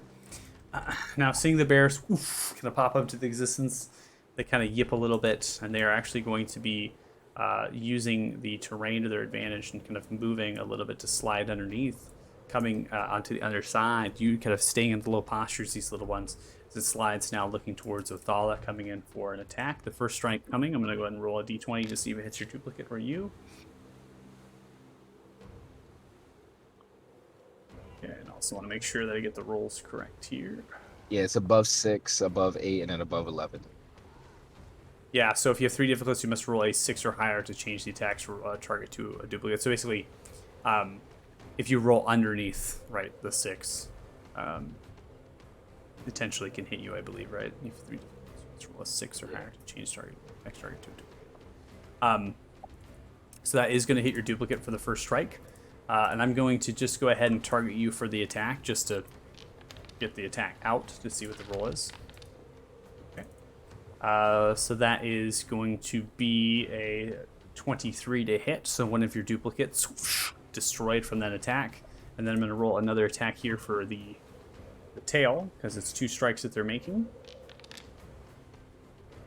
And that one is actually going to hit you, so that's not going to hit your duplicate. It's coming around with the tail strike. Smacks into you. Othala 18 chooses the right target. You take 7 points of bludgeoning damage as that's dealt. Now, they're not necessarily getting pack tactics here. And then there's a reason why the pack tactic condition with the bears and other things around here, and as well as your duplicate spell, they're having a difficulty kind of joining up on one target in particular, because the duplicate's creating multiple targets they're potentially hitting. That's why they're not getting the advantage. This one is going to slide underneath and actually occupy some of the bear's actual space. Given that's a beast-like creature, the bear's large, he could do so. And then it's going to come in and try to go in for a strike towards you with Othala. It's going to hit one onto your duplicate, so now I'm going to be rolling the bite to see if it hits into the AC. That is going to be a 7, which does not hit the actual duplicate's AC. Then it's going to go in towards with the tail attack, striking at. And the tail attack is actually going to hit you and not the duplicate. Comes in for the tail strike, whipping around. Misses you with an 8, as now you kind of move out of the way as the tail strike comes through, and it's kind of guessing which one. And that is going to be a miss, ending its turn. I'm in danger. Now come to a large one. The large one's slowly beginning to sulk out. It seems as it nimbly sidesteps around, gets its backside towards its friend, it then is going to open up its jaw, breathing wildly out in the direction of both Regmore and Dirty Joe. Uh-oh.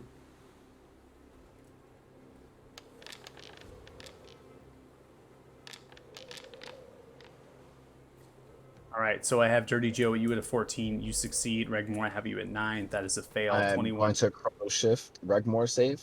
Regmore, please make another Constitution saving throw.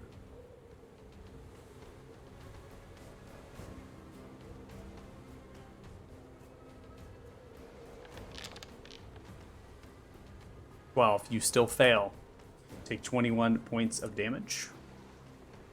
Cold damage going to prompt you for a con save, and then you take 10 points of cold damage, Dirty Joe. Concentration is successful. Maintaining your conjure animals.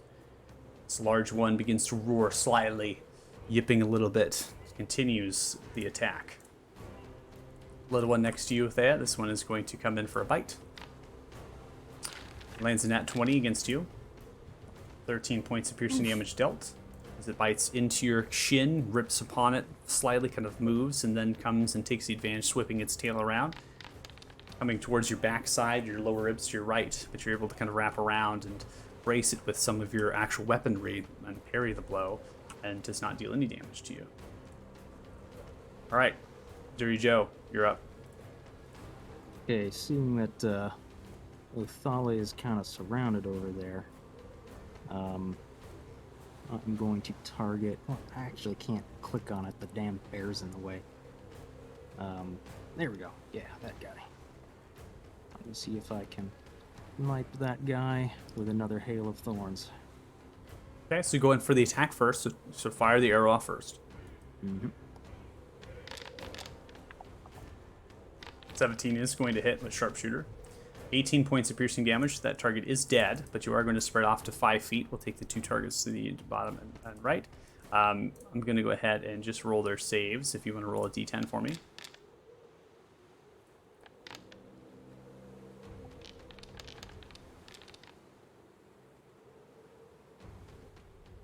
All right. They both fail. Take 8 points of damage from the arrow splitting. That is your first arrow launched. Hey, most economical use of resources here. I'm just gonna see if I can take out that other one near death. Okay. Firing again. Looks like sharpshooter activated. 11 is going to be a miss. As you aim target, you're trying to split the distance. You have a big target in front of you. You got a bear in the backdrop. You're trying your best, and you fire too low into the ground. We're lucky. Why not? Okay, go ahead and make another attack roll. Fucking hell. Oh, god damn. Are you burning another luck point? Well, seeing as I might accidentally hit one of my friends with that, yeah, we have an audience. I don't want to look too incompetent.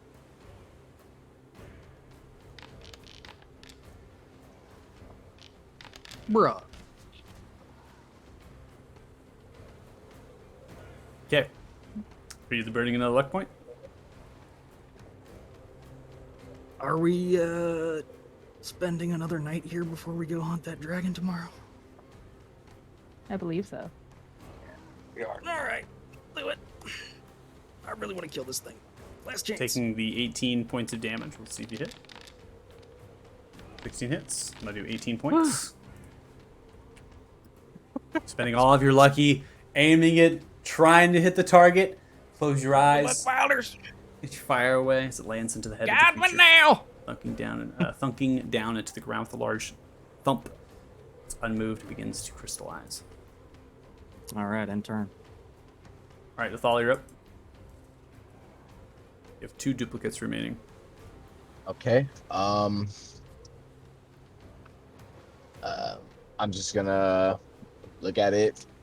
It's gonna peer into my eyes, and I'm gonna cast Toll the Dead. Okay.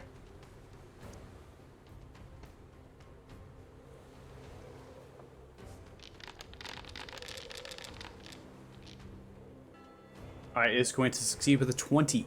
It's not taking any damage. Chrono Shift.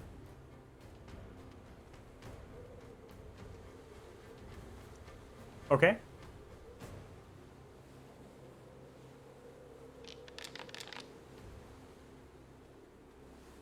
DC 16. Yeah. Okay. It is going to save with a 17. All right, and I'm going to run back. Okay. Urging attack of opportunity. Yeah. Okay.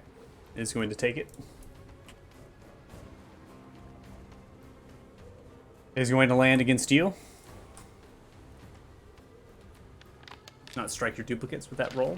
Hits you with a 20. Take 5 points of piercing damage. Nips into your back right heel. It's a large scrape of its mouth coming across.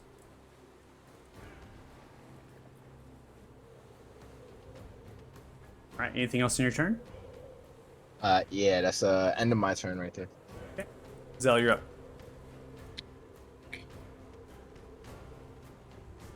Just gonna launch off a fireball at.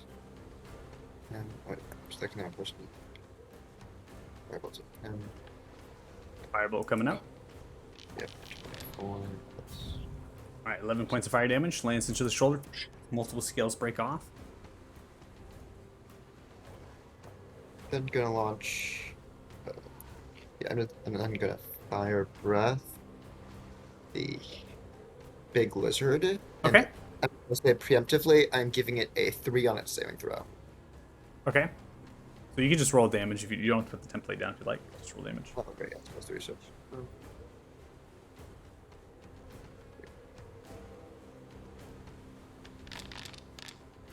Haha, nice. Okay. All right. So important to without the roll to be determined. 18 points of fire damage dealt. lands towards backside. So you kind of stunned a little bit from potentially taking the advantage of foreseeing what it would do. Maybe it's moving a little bit, and you kind of anticipate the movement from the actual save. Regardless, the fire damage is done. Since the bramble itself has taken quite a beating multiple times, now it's on fire currently. So the bramble to the north side is on fire, it's slowly smoldering. And then end turn. All right, there, you're up. All right, 2 short sword attacks against the guy in front of me. 16 hits. 10 points of piercing damage dealt. Second attack. 22 hits. It's 8 points of piercing damage dealt. It's come once, dorsal side. Another one comes more slashing towards the left side of its face, coming across. All right, and I'm gonna end my turn. All right, come to Drake here. That's sitting between the 2 bears. Looks as it does, it takes the disengage and dives into the ground, burrowing with quite haste. Bear's turn. Well, now that, their friend disappeared, they're gonna go after the big one.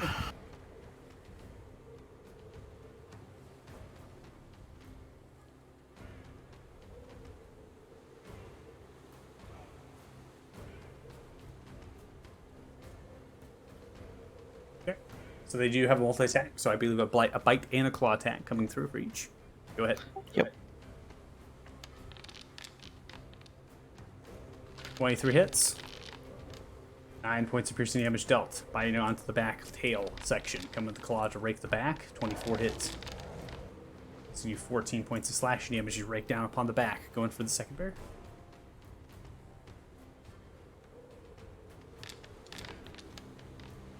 $25, nice. Coming to the side, coming for a kind of a bite upwards the ribs, more like a rake with the bite as you come through.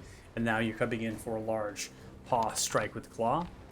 Well, it is going to be a miss as the creature kind of moves out of the way. You should just kind of crash down. The bear kind of crashes down into the snow. Large plume comes up. And that's their turn. All right, Ezekiel, continuing your way. Now the King Grimoire has left the actual grandstands and has made its way towards you, kneels down, looks, speaks to you. What is wrong?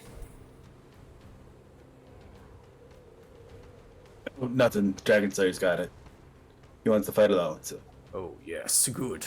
Join me. Picks you up, places you onto the shoulder. We'll watch from afar. Let's take you to the grandstands. All right, Regmore, you're up. Well, since this one hit me, and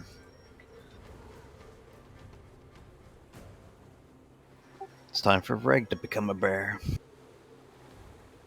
So many bears. How many bears? Infinite All the bears. Infinite bears. We got brown bears. We got polar bears. How many bears does it take to kill a drake? 3. The answer is 3.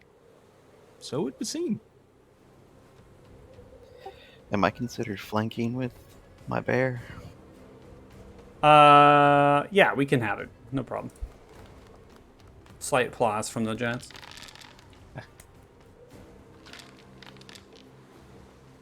Going to do hits there as you come across with the bite. 11 points of piercing damage dealt. Question for my own edification: does 23. wild shape require a constitution or not concentration?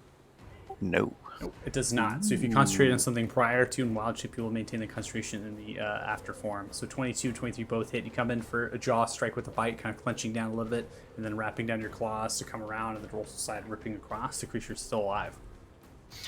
And ending my turn. All right, we come to this Drake that's in front, coming and focusing its attention on you, Regmore, here in your polar bear form. Comes in for a bite. 16 is going to hit you. Does 11 points of piercing damage. Prompts you for con save. Succeeding with a 19, looks like. And then a tail strike coming whipping around towards the back end of your front leg. 19 is going to hit you with that. And you take 5 points of bludgeoning damage from the tail strike as it comes through. It's going to be the end of its turn. Thea, another bite and tail. 24 hits you. 11 points of piercing damage. And then a tail strike coming through. The bite landing towards your knee. Scales it down. the tail strike coming, braces with another parry. You're able to deflect the blow. Ending turn. Dirty Joe, you're up. Hey, again, for my own edification, what does half cover exactly entail as far as a foundry goes? So half cover. So you have 3/4 cover. You have total cover. You have so half cover would give you a modifier, right? So I believe it's -2 for half cover, and then for 3/4 cover we get into subsequent things, right? So you're just having more, right? More modifiers reducing that. So -2 and I think -5 for 3/4, and then for total cover you can't hit them at all. So for a sharpshooter, because you have that feat, sharpshooter essentially ignores half cover and 3/4 cover. So you shouldn't take a -2 or -5 for any targets that are being blocked. I ask because I'm just I'm trying to determine under which circumstances like any kind of cover debuffs would come into place. Like for right now, the one that's attacking Thea right now, you know, I've kind of got Othala and Thea within my line of sight. If I was to try to target that one, would that incur like a half-covered penalty? No, just no, 'cause you there's too many ignore it. people that are close? You ignore it. Oh, So okay. in my system, I actually sometimes cover is computed automatically, given some creatures that might be in the way. I'm taking your attack roll without the modifiers when I look at them. Okay, but that's including sharpshooter. If I had that off, I'm just trying to figure out like if I have Regardless. somebody in my line of sight, so it's Regardless just if not you something I have to worry about. regardless if you have it toggled on or not, it doesn't matter. The feat gives you ignoring half and 3/4, no matter if you have it toggled on or off. It does not matter. So if it's easier, just think that Joe doesn't have to worry about cover unless it's total cover. Well, in that case, seeing that Thea's kind of in trouble here, I'm just gonna see if I can kill that one. Okay. Toggling Slayer's Prey over to that guy. Whether it actually works or not.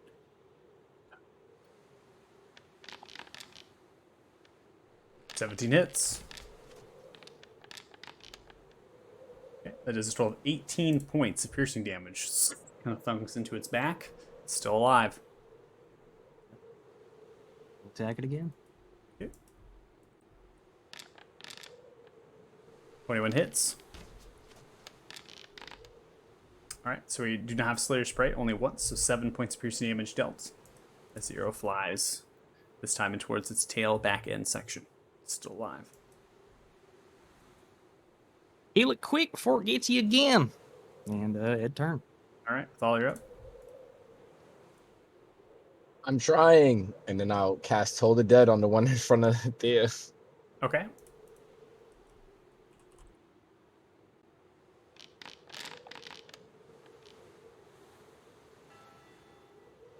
Alright, it's going to fail with a 10. It takes 14 points of necrotic damage. You see its head shaking wildly, its eyes contort. Eventually, it kind of succumbs as ice spikes begin to pour out of its body. Good shot. I did it. Hell yeah. That's my boy. And then I'll just stand by Joe, and that'll be the end of my turn. Okay. Fist bump. It's Ending your turn. Zell, you're up. I'm just going to do a firebolt with a guaranteed 15 to finish him off. Guaranteed 15. Oh, actually, it's not 20, but it's not. Guaranteed 15. So you're going to damn port in the roll. So you will Yes, take the 15. So we will not take the crit. 3-2, 5 points of damage dealt on that roll. 5 points of fire. It's still alive. Okay, then I'll use Snowy to finish off the fire breath. There should be a way I should get them. I'd be able to get them without hitting the bears. Yeah, you can get that. Yeah. Okay, yeah. Why is it that every time I've portented a firebolt, it's been at 20? Yes, this is. It's quite sad, unfortunately. It is going to save, but it takes 6 points of fire damage. It is dead as you breathe fire, coating the bramble or increasing the smolder, increasing the flames. Now quite heavy. Some of the actual giants around are getting off the grandstands as they're now going to make way to put out the fire that you have created in their arena. I love that bird. Okay. Anything else in your turn?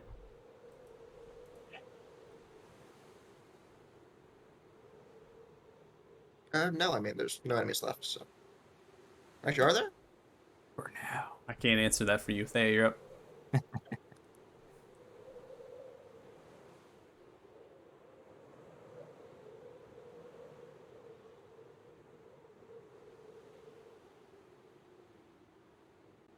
Are you? I think you might be muted again. How does that keep happening?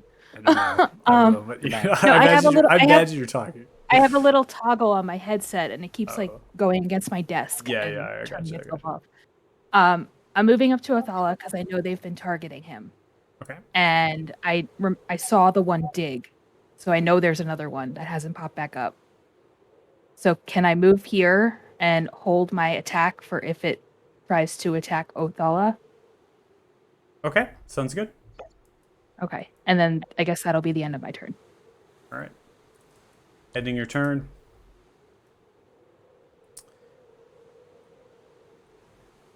Shifting and rumbling of movement.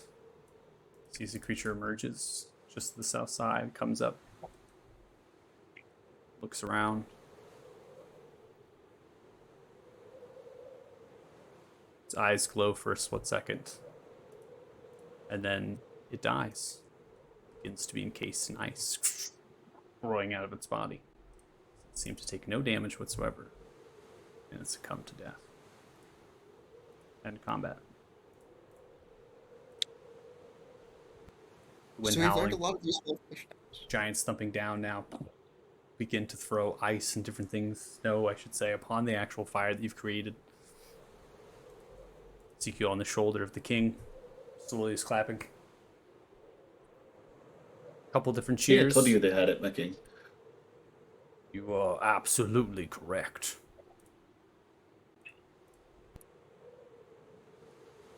Oh, they're cheering.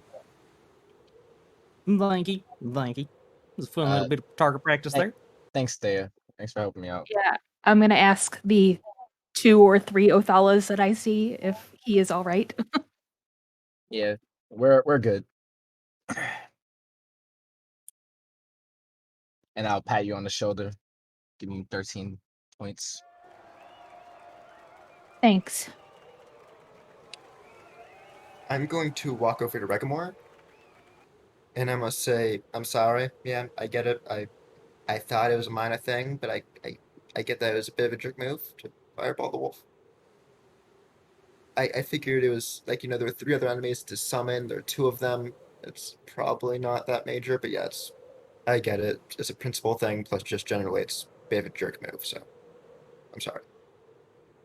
And go back to Snowy.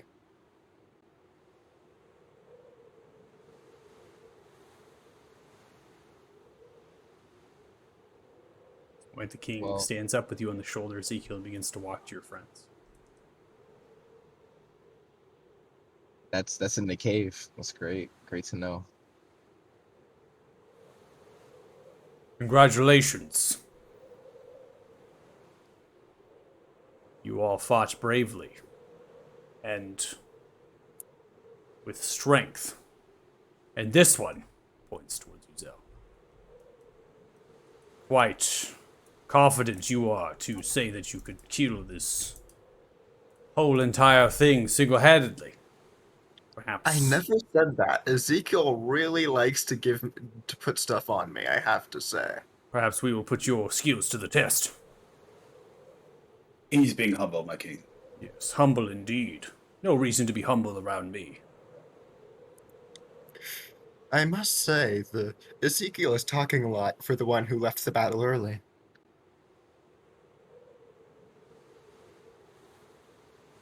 Don't you worry. We'll talk later. Yes, we will. I had Where fun. I are don't we know. If headed? that's Where are we headed next? Chosen ones. lunch. Fighting always makes me hungry. Where can we go get a snack? Reg? Where is Reg? He's looking into the water. Is it water or is it ice? It's ice. Water any Right. flavoring. Reg wants to crawl out onto the ice to see what the horn thing was. Come onto the ice. It's simply just a place marker protrusion of some of the actual bone material of the skull that's embedded. The skull kind of reaching upwards. It's maybe a horn or something that's coming from, just tipping outside of the ice. And when you're on there, you're kind of looking. It's thick. It's difficult to see through. It's mainly opaque, but you have the faint shadow work of a large draconic skull that lies embedded into the actual ice.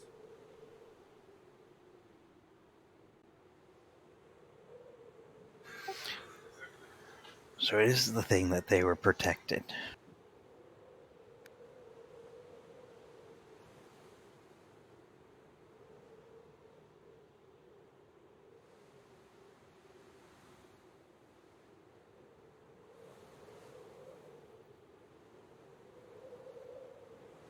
Reg, you good over there?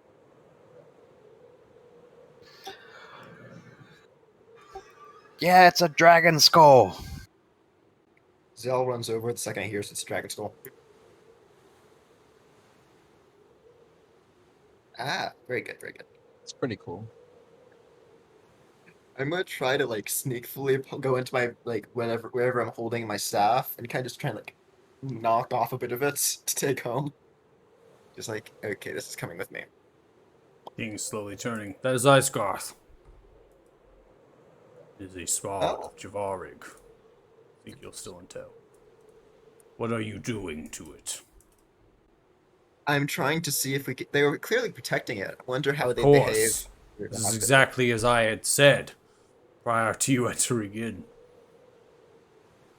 Yes, that's what I'm saying. So maybe if we take this with us, we could use it to lure these guys. We could So use it to you're taking it with you to give away your position so they can track you. or we could use it to like lure them away. We could tie it to an arrow and like shoot it in the opposite direction of us. Or, like maybe we could set a trap using it. Like, This is something like that I mean, we don't need to take the entire skull. We could take like a segment of it. looks Buddy, over I to don't you. think As I I said, can my shoot king, that he out is my a mouth. true dragon slayer. He knows all the secrets. We could like take like maybe a Very piece of true. the horn, make an arrow out of it, shoot it away from us. That's. This is a tactic I have not heard of. It sounds strange. Perhaps you I mean, know. I Untested. untested, never used it before, but it may work, and if it does work, it could be very useful. I think my butterball idea is better. I mean, it's the same essence. It's just we're using a different type of bait. I don't think you should damage the skull. Have you ever thought of making weapons out of this, like armor? King just I'm looking at pretty you. certain they have dragon armor and weapons. They Or, like out of the bones. they hunt dragons, Zell. I know, but they use a lot of them decoratively. So like, I'm wondering why they. Why That's does it matter to you? It's Oh, their I've stuff, seen- man. I know, but they could be used. They can make so much good weapons with it. I think they got their weapon thing under control. They're clearly quite effective at killing already. It just feels a tad bit wasteful to use this for decoration instead of equipment. It serves a very specific purpose for this arena, as we have already seen. I know, but like, just in general, dragon skulls. Maybe they don't even need the whole skull. They can maybe use like a single horn. Zale, can we continue this somewhere else? Okay. Yeah. Leave it be. I want to try something. I'm not saying this to anybody. But I know it's dead and all. It's a skull, but I still want to try it because they were protecting it. Can I cast Detect Thoughts? Tech thoughts on just Just the everywhere? area around me. Yeah. It's a 30-foot radius, so Okay. just as these surface level thoughts. See if something Sure. spikes.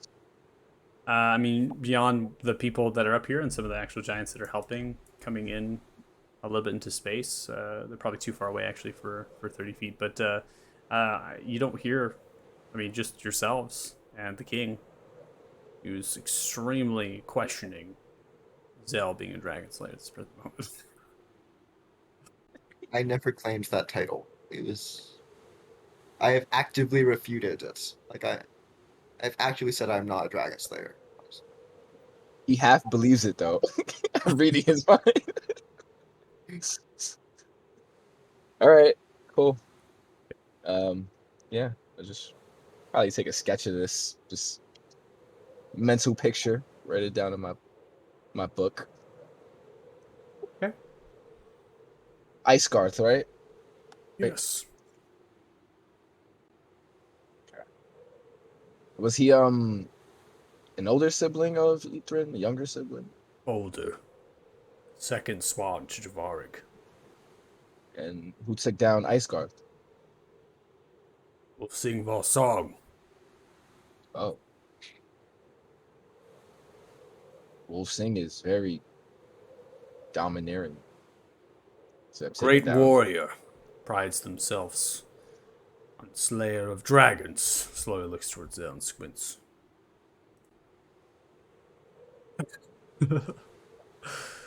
Now, where are we headed to next? Back to the Great Hall for you to rest for the morning, perhaps. Brunch? Yeah. Brunch? Anybody? Brunch? That was a good training session. I think we should take our time, take it slow for the rest of the day. I don't think there's much more we need to accomplish other than waiting for those items. So I think take the day, get yourself ready, rested, mentally prepared, whatever you wish to do.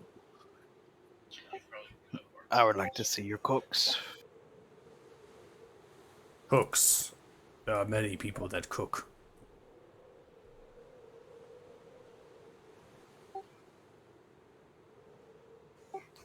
Do you have any what we ate last night?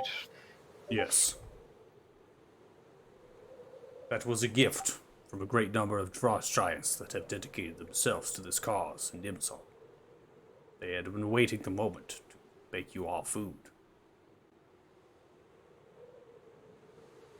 Do you not like this food? Oh, I enjoyed it. Never had it. Do you wish to enjoy it further? Yes. The vegetables and stuff I've not seen at all, and I'm interested to know more.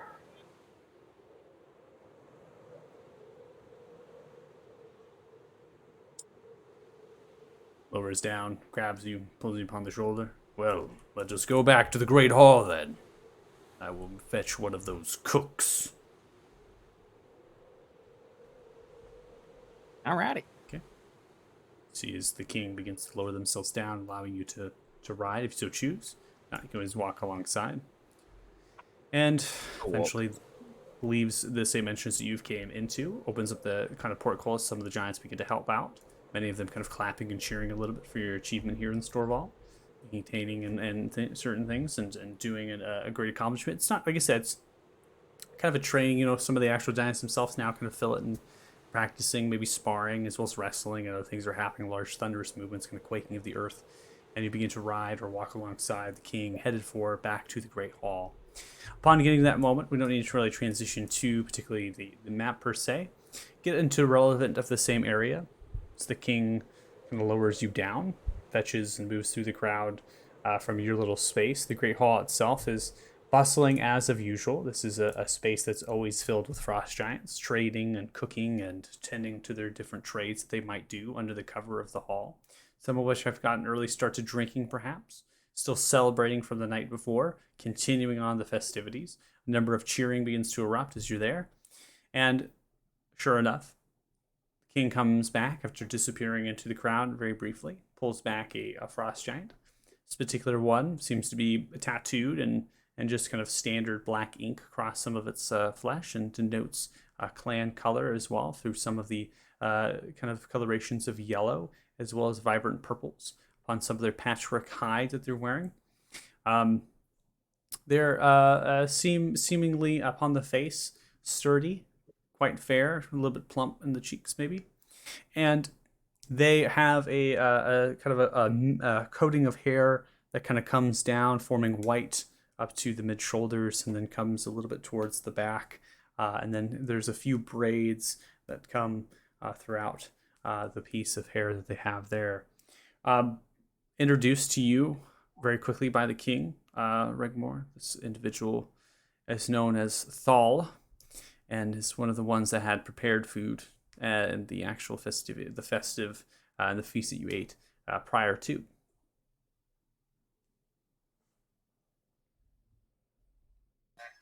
It's a pleasure to meet you.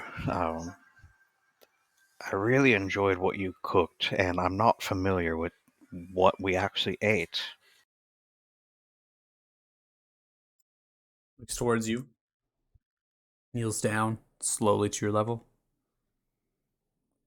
You ate prized meat from a remoras. It was cooked.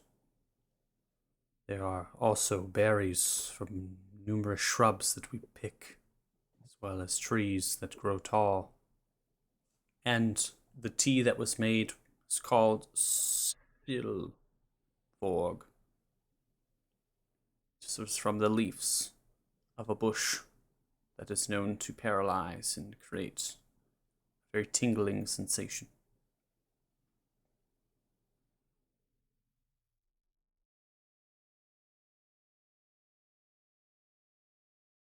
And this is all grown here.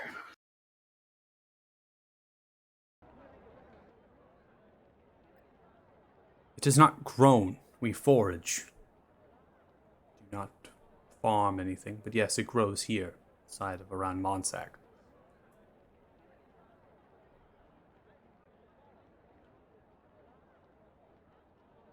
Could, if it's not any trouble to you or put you guys out, could I acquire or purchase some of these berries? The berries that you ate last night, well, those would be free. We'll gladly give them to you.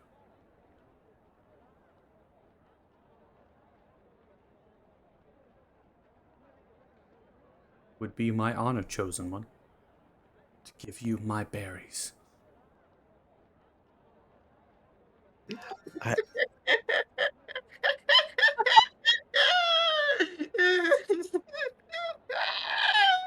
I'll be right back. Slowly begins to go Dale, to are the you crowd. channeling a Coming back. rooster spirit or something over there? Comes back with a 60-gallon sack. Slaps it down into the ground. Small, little, minute berries within, getting crushed at the bottom end. Juices are flowing at the bottom of the back. Grabs a large spoon and a handful of them and lowers down to you. Take as many as you want. Rich is gonna take, what, a pound worth? Okay. To, yeah, experiment with the flavors. It was gonna take some too. Why not? Okay. And your tongue to common these are Jampier berries. Like a juniper berry. Yep.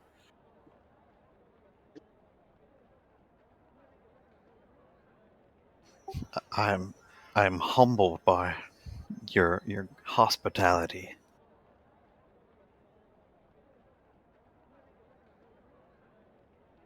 Well, it is my honor, chosen one, to give you my berries.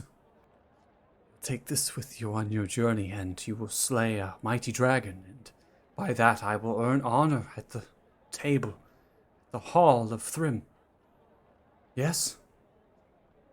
Will you eat these berries prior to fighting the dragon?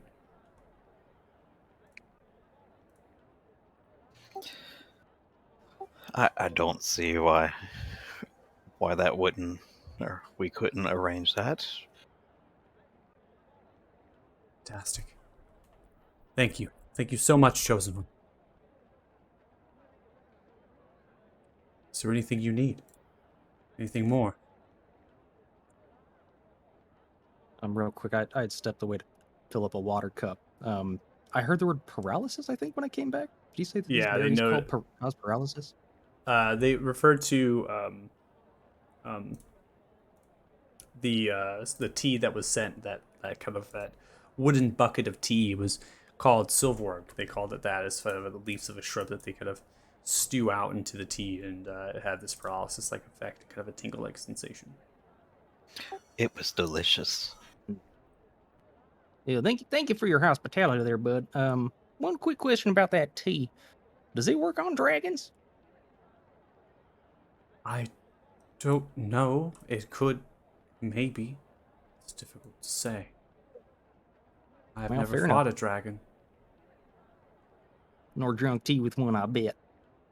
Ah, well, I'll take that under advisement. Thank you very much. Most welcome, Chosen. I'm sorry if I couldn't be of more help. Oh, shoot, you've been nothing but help. Thank you very much.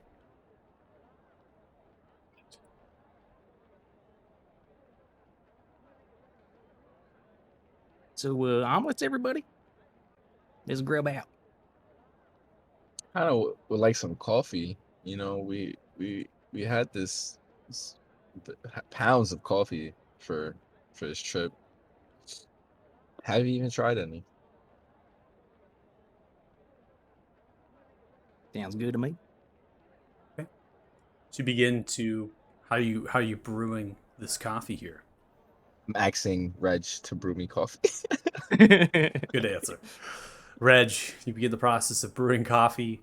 I went ahead and dragged in the Jampier berries as loot into your inventories as placeholders. 50 and 100 berries collected. Dirty Joe 50, and then Regmore had 100 berries. Just berries. That's all there. Delicacy of Frostrands. And you begin to make the coffee, and coming into the Grey Hall. Sure enough, even though you've talked with this Frostgiant, this cook, many of the cooks now begin to lay food down upon the table. Pies and breads and other sorts of things. A lot of meat, a lot of berries, a lot of paleo, and they begin to thumb just food, even though it's not really lunchtime per se. They're just giving you food and setting it down, so you make sure you have food and drink on the table, and that you've made your way back to the Great Hall. The king has now, after kind of getting that cook and stuff, now sits down upon the table as well, pulls up one of the large chairs and sits down at the edge, and isn't eating anything really, is kind of just sitting there, and seems like there's giants that are approaching the king, and the king is kind of moving and speaking with them, kind of whispering, and then slowly looks, and then another one comes and slowly talking and things, and then another one comes and steps up. Oh, fine. Well, you all have a good. If you need me, just yell out. I might fight you. Business never ends, as king. And slowly begins to disappear into the crowd. Now you're left of your own devices on the small table. Reg is going to sample every dish that they lay out and take notes on the flavor combinations. Okay. Joe is eating as fast as he can. Awesome. Gotta store up them calories. Get them calories, get them food, whatnot. All right. Is anybody doing anything in particular? As Othala's drinking coffee, he's just gonna talk to everybody, be like, so this chosen one thing is really weird, guys. Like, I don't know what to make of it. Some people like us, and some people don't.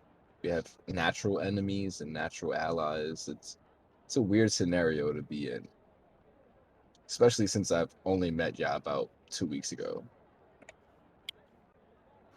Who doesn't like us? We're The perfect. dragons do Well, not like us. Ethrin doesn't like us, for one. Speaking of dragons, if we do end up having to interact with a dragon on this mission, would you mind if I took the lead? Yes. Or- Yeah. Yeah. That skull is mine. You're not taking it from me. First of Communicate. all, it has a barrier around it, Zell, and it didn't want to communicate last time. It literally barreled into a bar. We almost lost Barlow because of that. I'm not saying we're gonna make peace with it. I'm just saying, like, you know, if I want to talk it to like thinking we're gonna negotiate, turn its back, and then stab it, something like that. Let's say we did and you don't. Yeah, What do you mean? I I will. don't know if you noticed. You're pretty bad at negotiating. What are you, the smooth talker to the group? Ezekiel's going to stand up from the table and just. I will see you all in the morning Okay. and walk Alright. out. Have a good day. See ya. And then search out the coldest, harshest place that's inside of Monzak, still within the territory. Spend the rest of the day training, preparing mentally for the fight ahead. Trying to Okay. block out what happened and trying to put that behind him. Okay. So you head out, heading north, probably outside of the Great Hall. There's a back entrance you're able to kind of find. You can also leave from the entrance and just round around the plateau. Finding a place that's slightly isolated and solitude is easy in Monsag. Everything's really spaced out, separated. You're able to get upon the mountainside to the north end.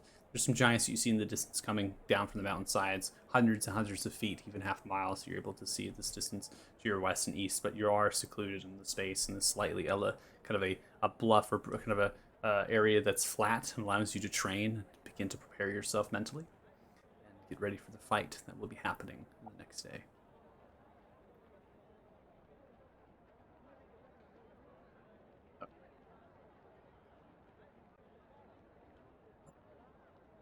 Yeah.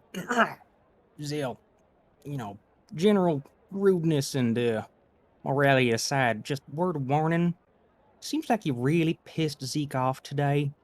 And just for your own self-preservation, out of anybody in the group, he seems like the one most willing and able to deliver an unholy beatdown upon all y'all. So maybe don't make him mad. I mean, I'm mad at him as well. He left mid-battle. I mean, if he's Yeah, mad at because you attacked. Well, you attacked one of Reg's summons. Don't do that again. yeah, that's a jerk move, but that's like painting a wall. I mean, search a jerk move. Like that's like spray painting a wall without warning. It's a jerk move. Yeah, Then don't. I- How don't. about we Wait, just what's the spray paint? establish What- that you what were spray both paint? wrong? like that harms the No. entire group. Just harm me. He Zell, left- how about we just establish that you were both wrong and move on? Yeah. And never do I'm that gonna again. get up and That's wrong with you. leave. Okay. Just wander around. Wander Yeah, around the so great you hall. made her mad too. I mean, you got to rein in your antisocial instincts, and that's coming from somebody who's kind of antisocial himself. I'm leaving as well. Not because Zell made me mad. I'm just done with my coffee and I'm gonna read for the rest of the day. Okay. You have fun. All right. Sure thing, buddy. So, with that, we're going to go ahead and fast track as we kind of conclude some of the role play here, so we can get going potentially. If there's anything anybody wants to do, particularly, just interrupt this at this point. But as we kind of fast track, we go through, hours pass by, eating, drinking, doing with what you want. We come to the kind of the night. The night itself is quite solemn. The Great Hall. There are individuals in here, but there is a level of anticipation that is kind of happening. You know, you was chosen. They expected you to be gone today, but you're still here, and so the anticipation of being maybe it's the next day, right? And it's kind of happening, and the festivities that were the prior night aren't exactly transpiring. There are a few people that are enjoying themselves. The king has a meal not alongside you, but at their own table, and allowing you to have the composure and maintain yourself and prepare yourselves for potentially the fight that will be coming. Kind of steeling yourself and getting ready for that. You all can bed down. The bed, again, the hide and the leathers are all provided to you. They're all given to you. If you're potentially Ezekiel, you're outside, right? You maybe come into the Great Hall to get warmth eventually. Giants simply just give you food. They give you bed material and things, noticing coming in. Chosen one, take this. And the same language is provided. They are wanting to give you these gifts and hope that they get honor from Thrym. By giving you gifts and serving you, they're actually getting honor from Thrym, independent on you slaying this dragon, right? So that is why they're giving you food for free. That's why they're giving you the bed materials for free. That's why the king is invested. There is a level of respect and honor that's being given to you in exchange for the deed that you are going to do for them. That is something that is happening. So as the night progresses, we're going to go ahead and advance to the next day. Early rise. Before I bed down, I feel like Thea's isolating herself a little bit after the day's events. If there is an opportunity for me to be alone, with nobody else around, I would like to look at my stone. Okay. Yeah, there's ample opportunity to find yourself alone and attempt to look at your stone. I mean, there's probably many giants right in the Great Hall. Maybe you go outside of the Great Hall, just some of the evergreen forest, and get yourself some space. But you're in like a sea of massive things, and so it's pretty easy to kind of find a space to get away from your party, and then other people kind of looking at and eyeing you and whatnot, especially with the stealth capabilities that you have. So you focus upon your stone and you begin to embrace it. What exactly are you doing? I'm looking at it. I'm remembering how I obtained it I'm remembering the voices I heard. I am thinking about being a chosen one and what exactly that means. And after all the explanations that we've gotten, it still makes no sense. And just focusing on this zone that I have. Okay. Go ahead and make a wisdom saving throw for me.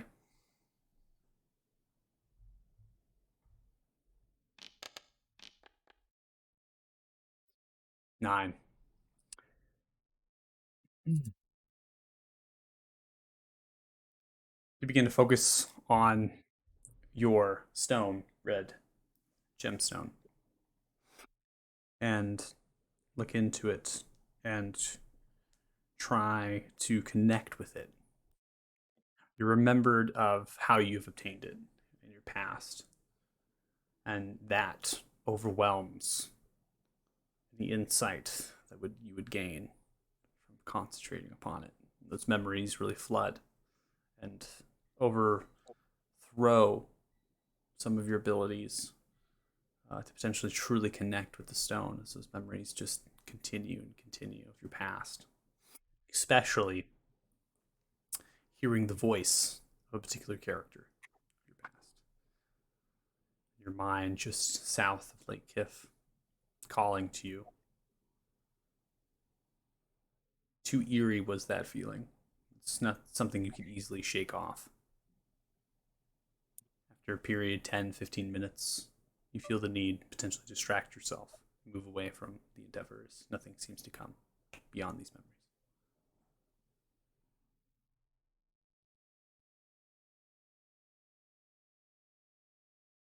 Okay. I'm going to straighten my shoulders, try to tough it out, and go to bed down for the night. Finding a spot, again, hides while there's everything needed to camp out, or you can roll out your own bedrolls. Many piers, fires are placed, large amounts of smoke billowing up into the rafters of the massive great hall. The laughter continues, slightly subsides. Everyone undergoes a long rest. In the morning, 5 a.m. So we're going to start this day as the giants begin to awake. Wolfsing Volsong makes way accompanied by 3 giants dressed in draconic bone armor, battle axes, 2 great axes, as well as these ice spear-like things that they are able to manifest within their hands. They begin to come to you all. Central area of that great hall that we have been. The king's there. Many of the giants begin to play drums. Drums pulling out of their different possessions, other things, as they begin to beat them, creating a harmonious tone in the morning. Anticipation of your all departure. Before we get anything else, we're going to go ahead and take a break. Go ahead and take our 10-minute break. So we'll come back at roughly 6:34 p.m. PST. So if you're watching the stream, thanks so much. We appreciate it. And we will see what our adventurers have for us when we come back as we go on the journey to fight a dragon. All right. See you in a bit.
All right, welcome back. If you're watching the stream, thanks so much. Appreciate it. Let's come back in with the group 6 here. So awakening inside of the Great Hall here. The crowd itself with the large kind of drum beat, if you will. Let's do...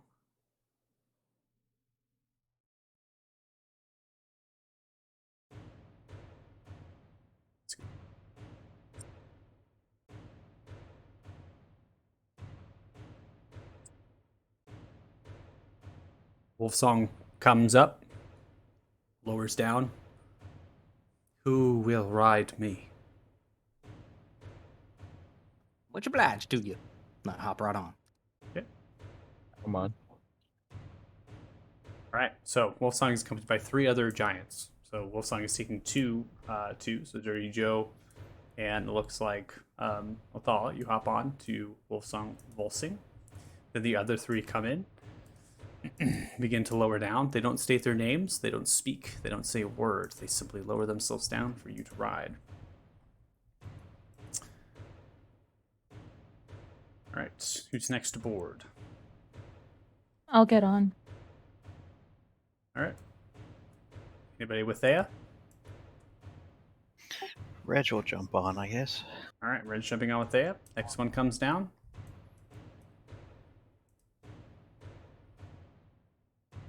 Zell will go then, since no one else seems to want to. All right. After that, this one departs, and Ezekiel and Zell, you'll be on your own. 4 total, 3, and Wolfsing Volsong. Warding, the drums continue. The king approaches. The drums still going. The king looks. Raise up the hands. The drums slowly begin to subside. Giants of Bonsag, we are to witness and bear the chosen ones fulfilling their prophecy. Let Thrym guide them. Let them slay this dragon Ithrin, spawn of Javarig, and complete Nimsong. If they do perish, let them be brought into the halls of Thrym for eternity, so they may dine on supple meat and drink from eager horns of mead. The crowd begins to cheer.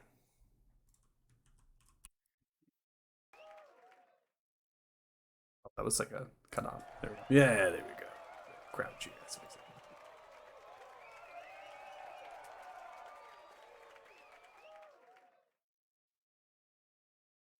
By my right as king of Monsag, Grimar Yulfing, go with my blessing and slay this beast. Lowers the head in respect. Drums continue once more. Wolfsing Volsong turns, accompanied by the 3, to begin to stride out of the great hall as the crowd continues to form around you. The drums continue as the crowd follows. Sounds along with you as you begin to head and draw the pencil tool. You go through Nimsong. This large wooden log cabin longhouse-like structure with large open semicircular arched windowsills. Second level forms a balcony of landing around the large shrinking eating hall. Wooden staircases climb to that landing on either side of both entrances. This large wooden roped bridge extends across the fast-flowing and icy river. 2 kitchens on either side of the bridge, sitting on the southern log wall, occupy most of the area, equipped with several ovens, prep areas, things like that. So Nimsong is kind of like an eatery of sorts. So you're being brought through that.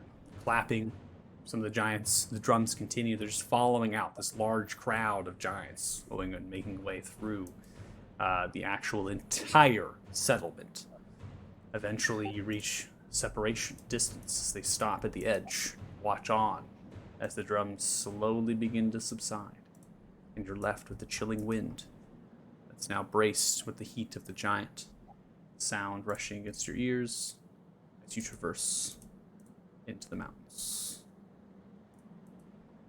Did we stop and pick up our gear along the way? Yeah, I'm gonna say you did. I'm dragging to your Okay. No. No way None that for you. happened. None for you. Okay, so I have You 2 shields forgot plus Cold 1 Seal. and a dagger plus 1. I feel like we didn't need to role play with Cool Seal any longer, simply because we had left. You have just been here a few minutes ago. I felt like we did something we did not need to roll play with Cool Seal again. So, all right. So 2 shields plus 1, 1 dagger plus 1. If I recall, the dagger plus 1 was going to Zell. Yep.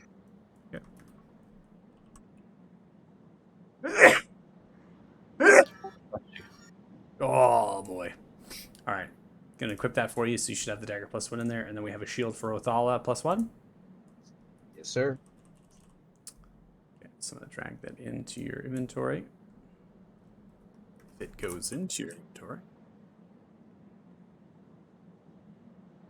All right, it's there. I'll let you equip it or not, your choice. And then we have a shield, I believe, for Dirty Joe or Regmore. Regmore. Yeah, I just got the longbow plus 1. You can use the shield if you wanted to. I don't know. All right, Regmore, coming in. All right, it's there, and then I'll leave it for you to equip. It's in your inventory. Okay. Your choice to equip it or not. So those will be there, and the modifications upon equipping, it'll automatically change your AC when you equip that item. Okay. Thank you. You're welcome. In order to equip the item, just right-click it in your inventory and then click equip, and it should highlight with green. So you traverse into the mountainside. The journey itself becomes harsh and steep for a period, but on the backs of these giants, it's easy. As they traverse through, many of them going on all fours, really climb up the mountainsides, grabbing onto trees and branches, ripping them out as they begin to move, bracing you a little bit sometimes with one.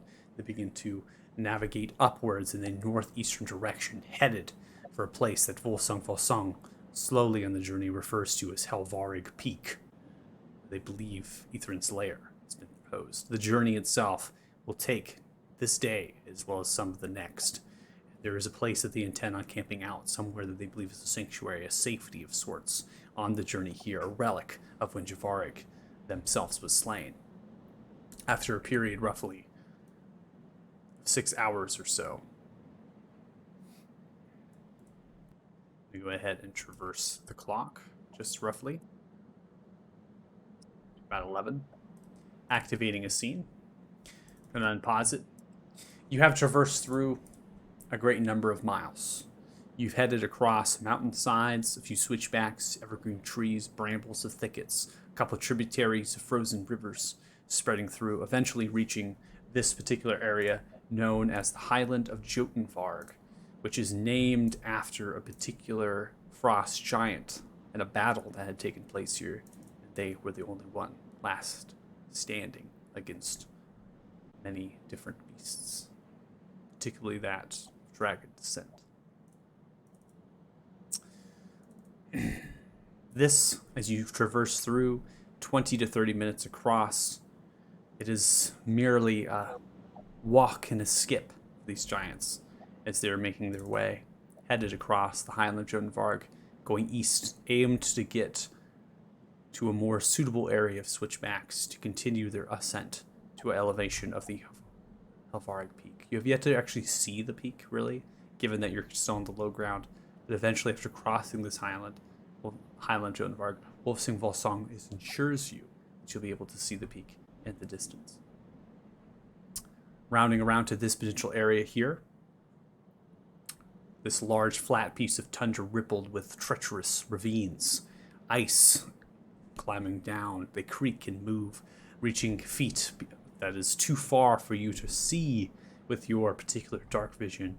It just goes into the darkness, and you can hear the creaks of the ice, the shifting and the moving, ever so slight. You now reaching this particular point in the map after traveling across the Highland of Jotunvarg, you see, just on the other side, one of the ravines leading out and the paths beginning to form over here. That is where they're headed. That is where they want to climb up the mountainside, getting towards the switchbacks to an easier ascent up to the elevation. And now you can see the Varig Peak in the distance, far off to the east, many miles away. Imagine you'll be reaching there soon, but the elevation of 10,150 feet of the actual mountain is impressive. Unclear if you're heading directly up the mountain itself, or if you're heading to the base, as it seems you're trying to gain as much elevation as possible, and just for the journey across the highland did you stop your actual gain of elevation. As you come into this area, immediately the giants are fanning out. They're separating. They're on guard. They're listening, keeping their track and their spacing.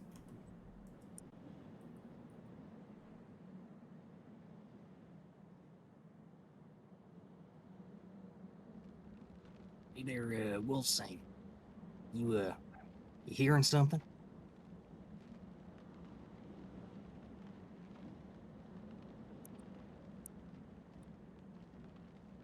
Puts themselves down and feels the ground. This place is notorious for large creatures. Hunt them, but they can grow quite large and oppressive. Your kind calls them remorays. Feels the earth.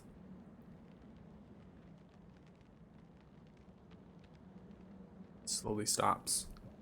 Holds out the hand. Mentions to be quiet. Everyone to roll perception checks.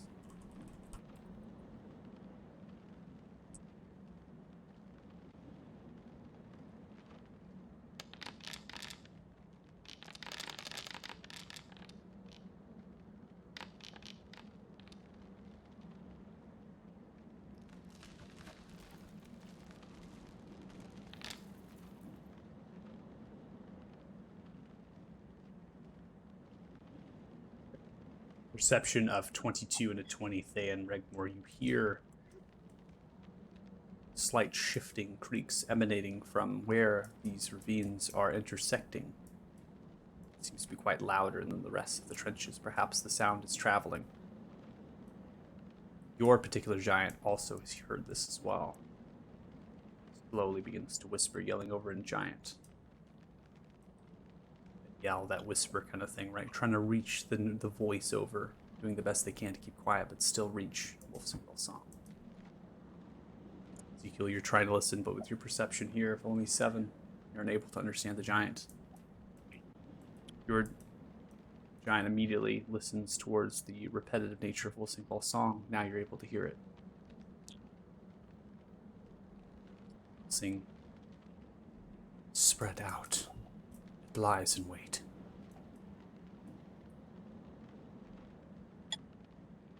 Singwell song looks to you, Dirty Joe, as well as you, Athala. Do we go around?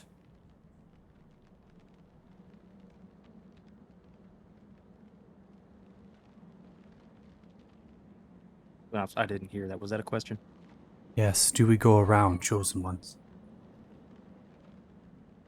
Yeah, I think so. Yeah, I think we should avoid any confrontation right now. Why waste time with any critters? We got bigger fish to fry.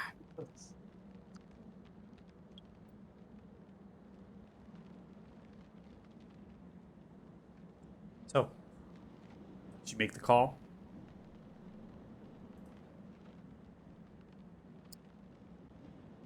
They immediately begin to kind of move their heads. Yours goes a little bit off map here. Yours continues, now clipping to the edge. Zell, yours follows, climbs up here. Singwall song goes towards the southern end here, slightly off map. As they do so, they will be rolling their stealth checks.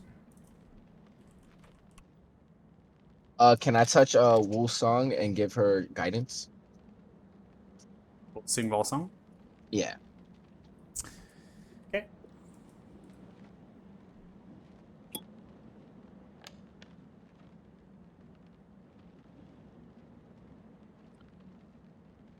All 3 of the giants moving slowly and steadily. Only one is not the one you ride. So it's climbing upon the rock. It slowly shifts. Some of the rock teeters down and falls, clipping into the snow and the rock. Immediately, the giants stop, wait in anticipation. Steep rumble in the earth.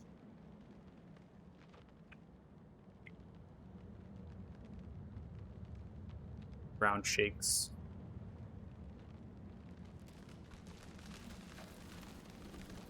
reeking, emanating from the trench.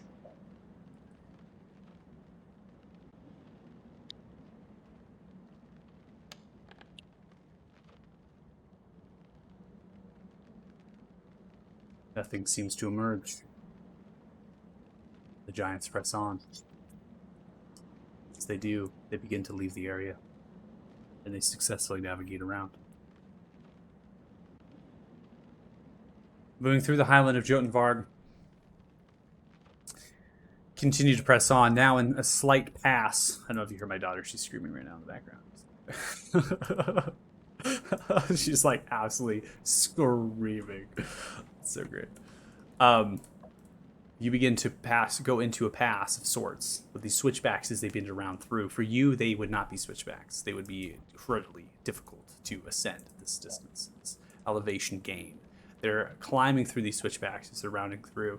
There are a numerous amount of totems as they begin to form. Traveling through the remainder of the day here, we now reach roughly 8:30 the afternoon, the evening, I should say. As the night begins to fall, the skies are slightly clear, the wind continues. The totems of stone built by dwarves, written in dwarvish language, are names of particular dwarfs that have fell in battle long ago, and their names are written upon these small totems that are now sticking out of the snow, many of which are covered, others are standing true. And you begin to waltz your way into a particular area that seems to form naturally, slightly wider, but not nearly as much as you would think. Evergreen trees, brambles continue, slight howl of wolves in the distance, a couple eyes maybe looking upon you. But the giants themselves don't seem to turn. Notice that small animals are not anything that they have any use, fight about, or worry about. I'm going to go and activate this new scene. You see evergreen trees and tundra vegetation grow rather thick in this area, and they continue to grow thick now throughout the rest of your potential journey. As Helvarig Peak still lies to your east, you've been making the switchbacks due north to potentially get to a proper elevation before heading in the eastern direction. You notice in the west of this particular map, on one of the switchbacks extending over the mountainside, appears to be 4 stone snow-covered statues and 2 obelisk-like structures. The statues range from 10 to 20 feet in height. The structures only go to about 5 feet. You know, as Wolfsingval's song makes way and approaches, there are giant runes etched into the stonework, and they begin to glow the brightest hue as you approach. Blue hue as they can emanate from the runes.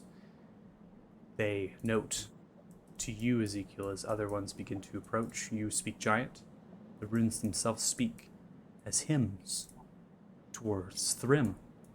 They speak about giving gifts, about honoring Thrym, and so Thrym will honor you, providing you a gift in the journey ahead.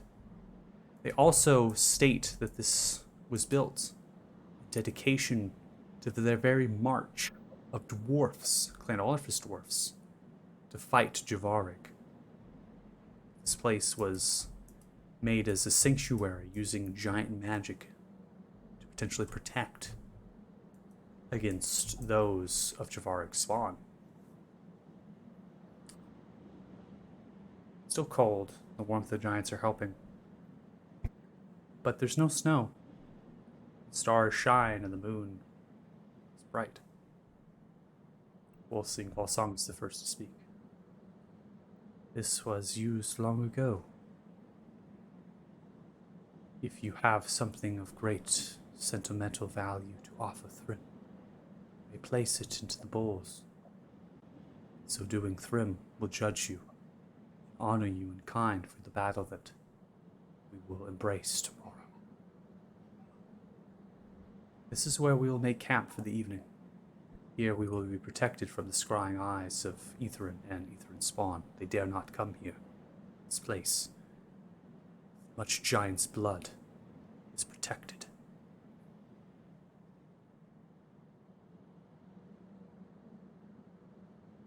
Turns around, points Maybe the giants begin to lower you upon the ground and just kind of fan out at this point, finding little places to camp themselves. You're more than welcome, after they kind of find their little places to camp, more than welcome to hop off if you so choose. Volsung Volsong makes way and sits down upon a tree nearby the shrine. Pulling out small satchels, small packs that they have dangling from the sides of the hip. This creature-like leather scales as well. They begin to pull out dried meat, other sorts of berries, begin to eat, munching upon it. They're eating very light. Notice that these giants eat a lot, but they're not eating a whole lot here. They're maintaining the composure and just eating slowly and letting you all hop off and bed down for the night.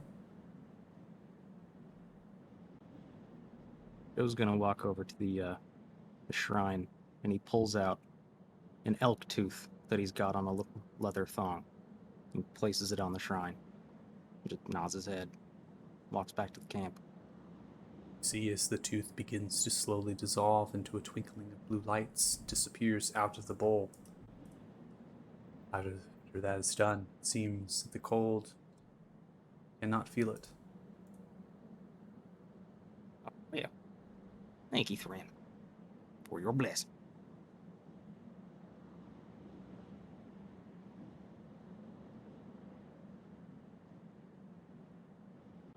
Guys, I'm starting to think this Thrym guy's on the level. Pretty cool dude in my book.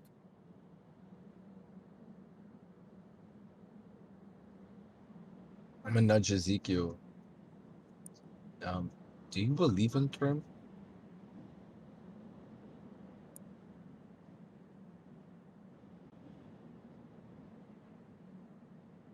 Hey, dude, you're muted. You muted.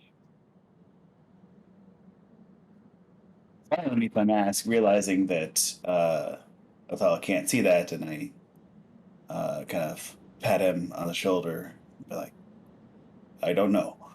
And I'll walk towards the basin and take off my mask, placing it into the bowl, and everybody else will see the visage of the king, but in medium-sized creature form.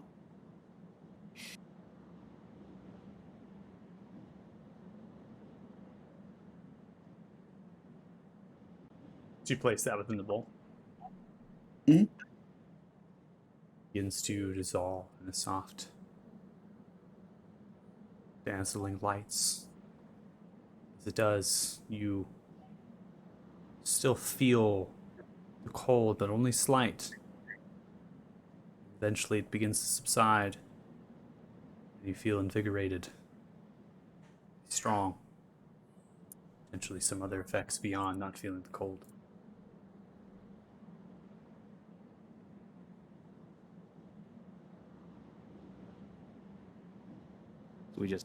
We all see you unmasked looking like the king. So, Zeke, is that your new face you're gonna be sticking with for a while? But I can get my mask back or a new one, yes. I don't know if there's gonna be any takesy backsies, but cool. Well, I'm sure we can fashion something. Yeah, sure enough. You see Othala like whittling a pouch, putting a hole in the pouch, making 2 holes. I'm already working on something. I don't know if this will help. Oh, thank you, Othello. That's much appreciated. I don't know. Mask is kind of your thing, I guess. You know.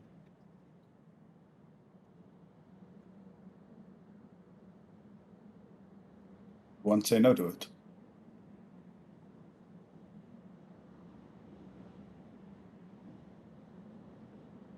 I know this is kind of a personal question. Is there like a face you like to wear for just loved ones and relatives and such like?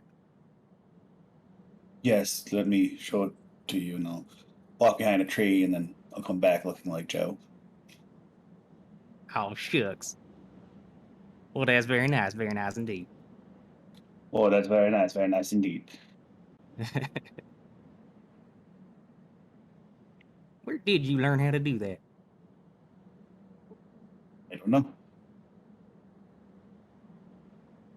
Yeah, Yeah, all right. Do another personal question. I don't know. Let me know if I'm overstepping. Would you want to know? Uh, yes, maybe. I don't. I don't mean to sound like a broken record, but I don't know. Yeah, I'm just tossing up an option because I do have a spell that lets me peer into people's minds. I don't know, maybe there's a barrier or something that you can't get through that I might be able to maybe, I don't know, help you out a little. I mean, I think I trust you with all. We've been working together. I Yeah. can't promise you won't hate what you see. Um I think we should have a talk. You and me aren't too far apart, so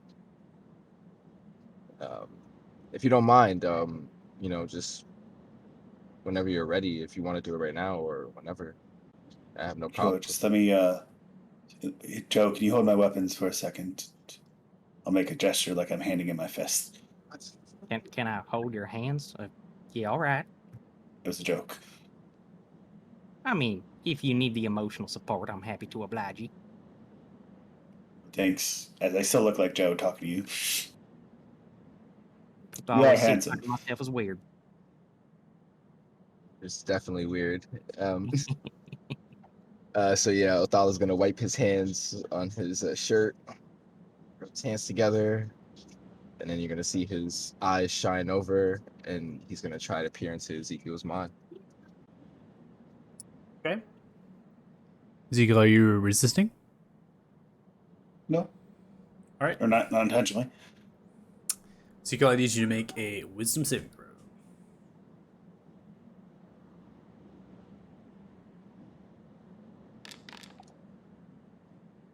16. So, as you begin to probe through Othala, and you are tracing through within Ezekiel's mind, you are met with many clouds, shadows, drought, despair. The emotions of the memories are there potentially. You're filled with frightening aspects of reality that perhaps Ezekiel themselves hasn't truly felt entirely. Still feels some. You continue to press forward, Ezekiel, restricting and restraining yourself as you are flashes of certain memories begin to overcome. And so you see these as well, Othala. Pain. Individuals wearing plague doctor like masks and black robes over top of you, Othala, are drilling and embedding themselves with certain things into Ezekiel's flesh. They are testing, prodding Ezekiel is some sort of lab rat. As they're wearing the plague doctor like masks, you notice that you're chained, restrained to some sort of table. It's made from tools moved on shelving. There's lights created by magical means bracing over you. It's difficult to understand who these individuals are, why they would do such a thing. They seem to be creating something. Something that is made for one purpose. At this point, I need you to strike Othala.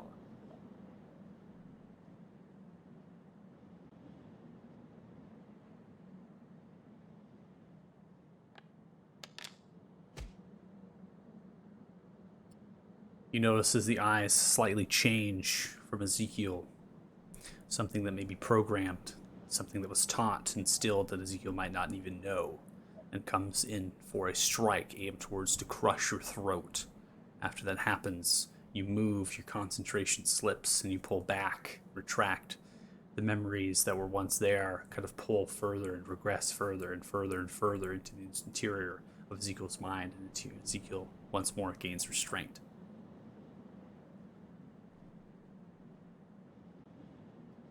Oh, I'm sorry. Uh, No, I'm I don't know why I did that. I'm sorry. no, it's not your fault at all. Um,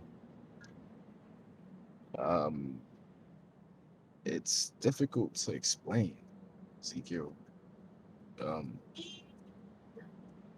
how much do you remember before I met you? How long have you had your memory so far?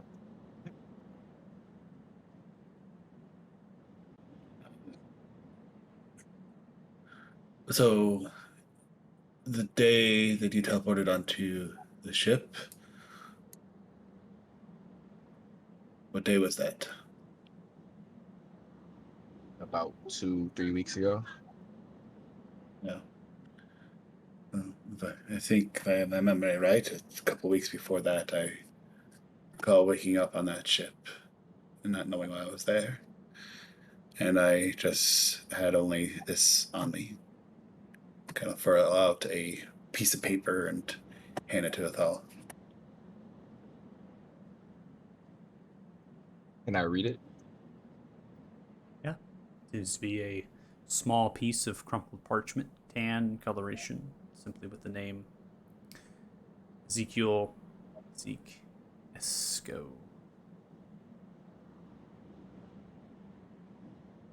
That's it.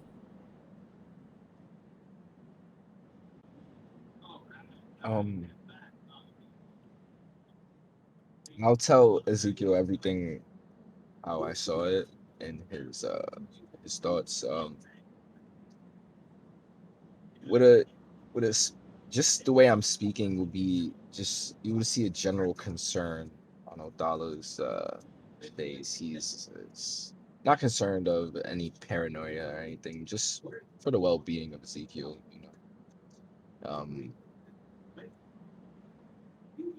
And he'll just pat him on the shoulder and be like, I truly am sorry for whatever you've been through. Uh, it's true, it's painful, you know, to go through certain things, even more painful to not know what you've gone through and to still have those scars. Um, it doesn't make any consolation, but I can relate to you on some sort of level. Um, I don't remember my past so either. Can't remember my friends' names or faces. Uh, honestly, where I even come from. So my first memory is on the boat. My first person meeting, like remembering a person is Mimi, honestly. So Oh, so more widespread than maybe same thing that happened to me happened to you. But this is Joe, and that is Reg. That's Thea over there. Is Zell, and I go by Ezekiel. oh, it's not like you know, the play 51st Dates or anything. You know, I still, you know, remember certain things. I have some pop culture and certain things, and you know, I don't forget y'all faces every night. You know, as much as I'd like to forget Joe's farts and Zell snoring. I like to forget those things too. No such luck. No such luck. Sorry, Joe. I'm practicing Still to creepy. imitate. It's I mean, it is a little strange, but you've had my back the whole time. You're a friend as far as I'm concerned. Othello, you Thank you both. definitely remember having some kind of a childhood, though, even if you're not too fresh on the details. It's it's strange. I can remember my childhood in fragments and certain array is like it's weird to explain. You've seen me teleport. Y'all see me jump out of the boat. Yep. And I don't know. Certain things have happened like that, and they've messed with my body, I guess, to where I used to be able to use fire magic, and now I can't. Um, I used to have two blue eyes, but I only have one. I can remember certain things. It's just not all there. Like don't remember where I came from, how I got here. I basically have like I'd say a 30 to 40-year gap.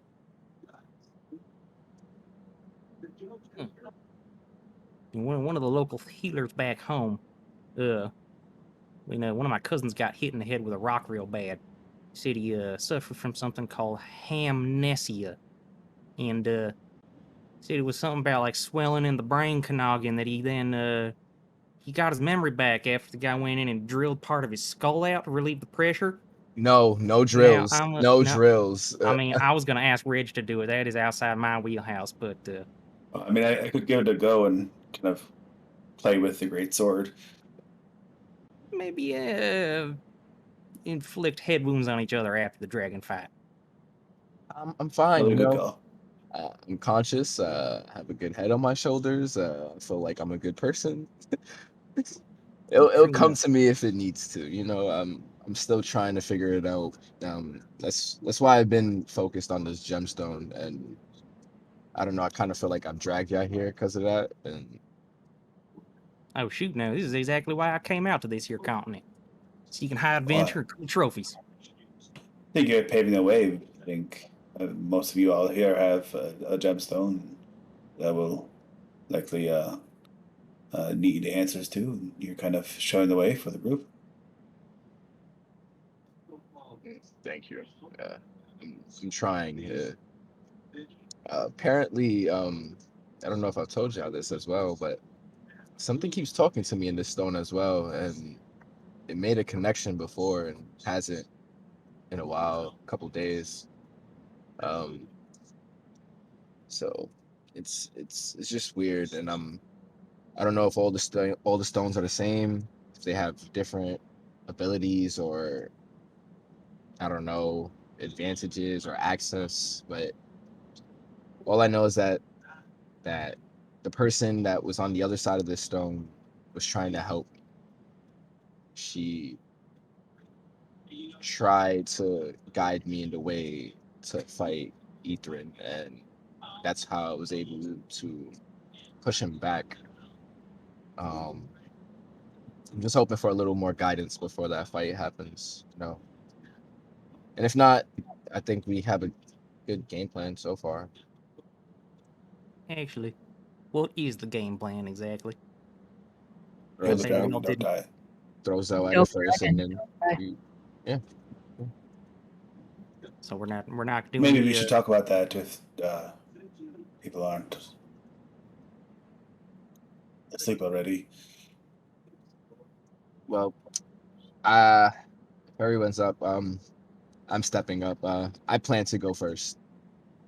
You're just gonna charge it. Not necessarily charge it, but I am deciding to put myself in the front line, and you know, without me, we're basically just shooting at a stone wall. So, Yeah, fair might it, enough. so I'll try to protect myself, and I know y'all got my back. You So know I'll protect you if I can. yeah, definitely. So I have no problem standing up front. I know y'all gonna help me, and I'll help y'all in return. But if we're gonna stand any chance against Ethrin, we need to use this stone against him. That's Of course, I would request that you let me get his attention because I think he will, if he knows the stone is a weakness, he will, try to take you out before he can. So if you let me distract him, and then you come up with a stone. It might give you better odds. Because if I were a dragon, I would try to take you out first. Yeah, that makes sense. So I'll help you out. I'll give you some time magic. You know, make you a little faster like before. The way you get the jump on them. You know? How do y'all think about this for a last ditch plan C? In case everything else goes belly up. What's about you tie that stone to one of my arrows. If everything else is going to shit, you chuck it to me. I'll see if I can shoot it in his eye. It's risky and probably pretty dumb, but if everything else is gonna fail, I might as well go for the long shot. I can always channel the luck of the Buckwilders for all the good it'll do me. And I can always try to change your reality. So You are pretty damn good at that. it works here and there. I can't remember, DM. Did the dragon breathe on us in Barlow's bar? No. Then never. Nope.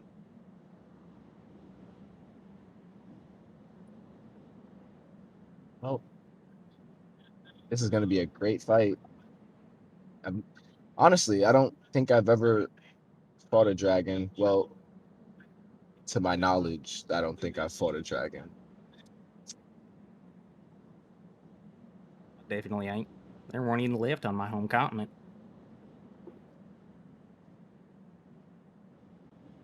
I guess two first, or first that we remember.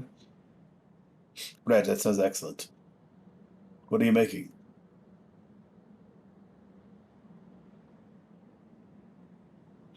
Rabbit. Love me some rabbit stew. Thank you for keeping us fed. It's what I do. You know I'm allergic to rabbit, right? You'll grow out of it.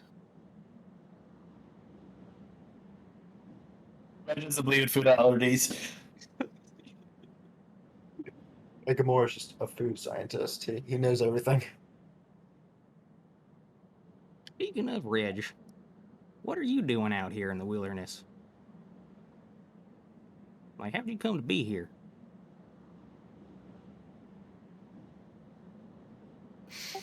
Curiosity. Well, fair enough. Pretty much my answer as well. No, I was trained in a guild back in my hometown and on the continent I came from, and wanted to seek out, new spices. So that's why I came over here. Well, you're after a good start then. Who knows what kind of awesome concoctions you could come up with these berries you found. Probably pretty good in some kind of dessert, I reckon.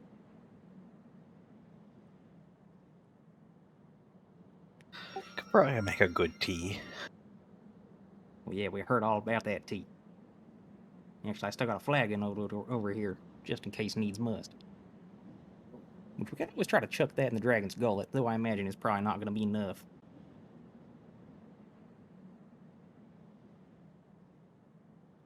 You never know. You actually might be able to paralyze a dragon. I mean, how do we pull that off, though? How do you force feed a dragon?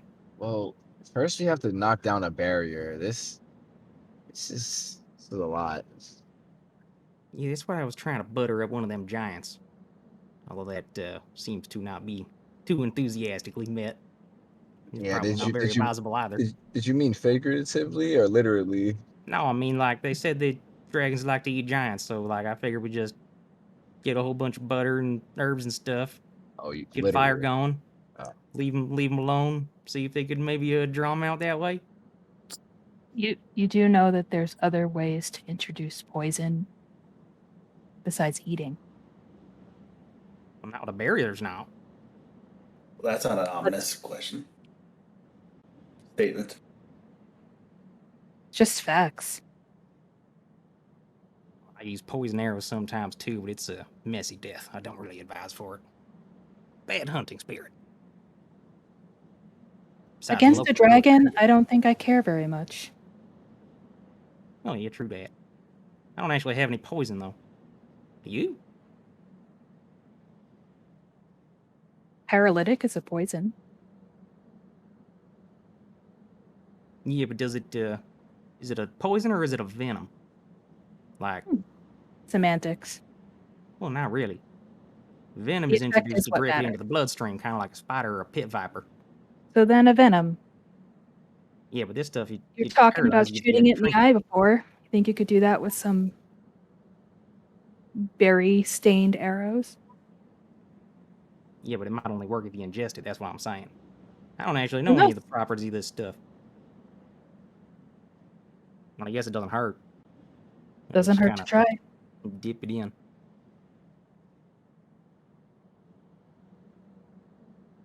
Could I, try to attempt some maybe poisoned arrows? Do you have a poisoner's kit? I don't think so. Do Yeah, I have a poisoner's kit? I don't I- think so. Don't believe so. Do you have I don't think proficiency with herbalism or a herbalism kit? No. The answer. Nope. The answer is Ragmore does. Yeah. Ragnar might be able to make poison, but you all don't have the equipment to handle get it onto the arrow and hope that it can contain it and hope that it does what it's supposed to do. But Ragnar, you good with the herbs? All sorts of herbs. Might be able to help him out, but we'll see. I don't know. Give me a check. But I hope Hopefully that it's so not- that they don't have to touch poison, I could probably mage hand things around.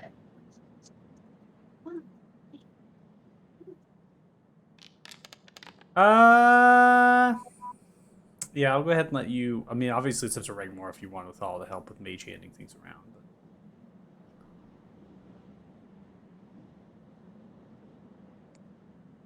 You want advantage or not? Sure, why not? Give me another roll.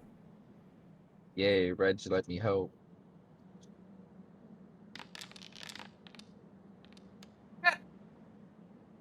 Natural 20! Okay. Poison for everybody. So, are you attempting to use the Silborg? That was. Did you gather any of that before you left? No. Yeah. What, So I did. you did. I did. Okay. How did you store it? Because it's a liquid. Yeah, I just grabbed a little pouch full of it. He said there was like 2 liters left. I grabbed a liter. Okay, you grabbed a Filled liter. the skin Okay. with it. Okay. So make sure. Okay. So how many arrows Wait. do you want to coat? As many as I can, I guess. Okay. With 1 liter, you'll be able to coat 4 arrows. All right. I give 2 to Thea. Thank you. Yep, gotta maximize our chances here. Who Um, knows if this will even work? Thea, actually, would you mind letting me hold it one? Sure. I don't shoot arrows, but I can actually just make this a projectile. You know, fire I've it. seen you do that. So sure. Thanks. Oh, you want to try the stone on the arrow backup plan at all? We can even bother with that. Oh yeah, definitely. Keep that on cue. Just hand you an arrow then and a little bit. Oh of- no, I think no, maybe no. as a Usually- last resort. Yeah, I was just gonna have him like tie the thing to an arrow, and just you can keep it with him. Still use it as normal, but if worse comes to worse, you can always chuck it to me, and I'll see if I can fire it. So I have 2 arrows going to Dirgio, 1 arrow going to Thea, and then 1 arrow going to Thala. Mhm. Okay. So in your inventories. Oh, that sounds so cool. Oh, the name of it? Yeah, arrow Yeah. silver. An arrow coated in paralysis substance. So cool. I mean, gotta try Quickly everything. made on the spot. Gotta Might try make everything. him happy and tingly. Who knows? Who Might knows? We'll just see. put the dragon in a good mood. I might just poke myself. Maybe the dragon eats this for breakfast. Who knows? We'll find out. Who knows? Any other harebrained schemes anybody's got? I've never, created poison before. I don't like this feeling. Yeah. Keep I'd it like to that point way. out that our cook and poison maker are the same person, but It's all natural if you think about it.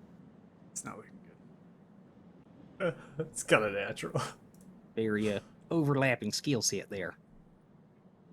I feel it's unnatural. The There's sinister a lot of cook. things unnatural about this It's place. amazing.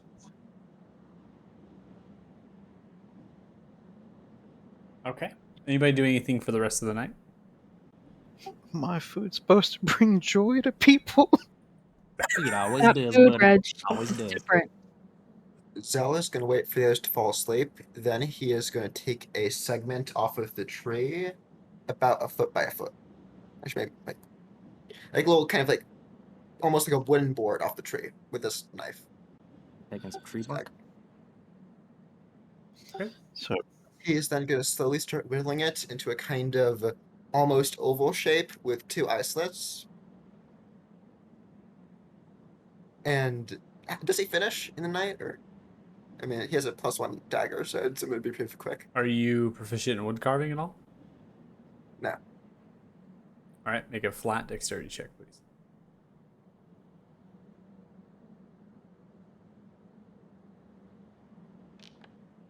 Oh, can I use my portent on it?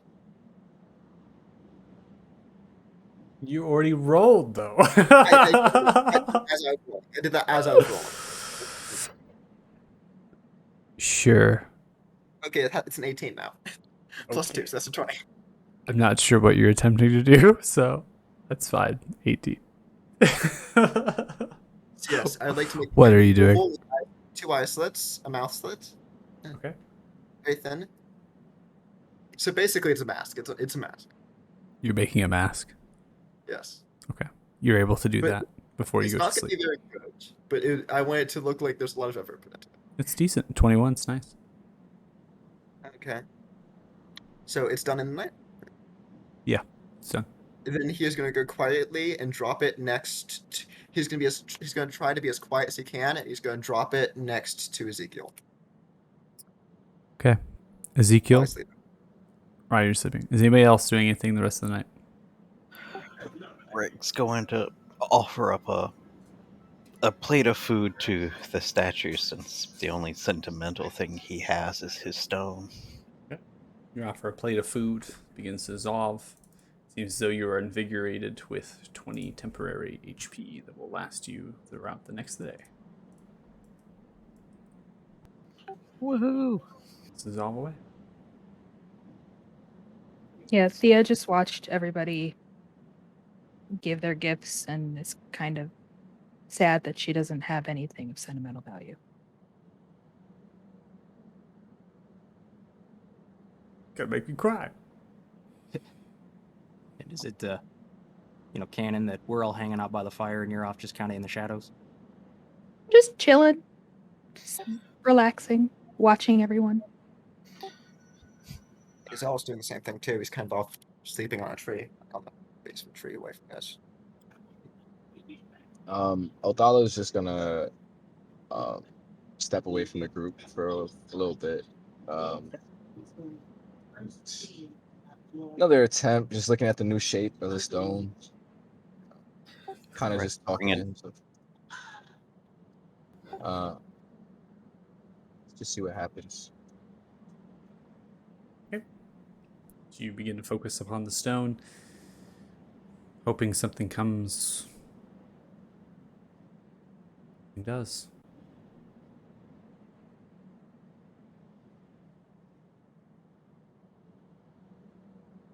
You focus, and you keep your composure. To not make this a pissing match. Please make an intelligence saving throw. I'll try.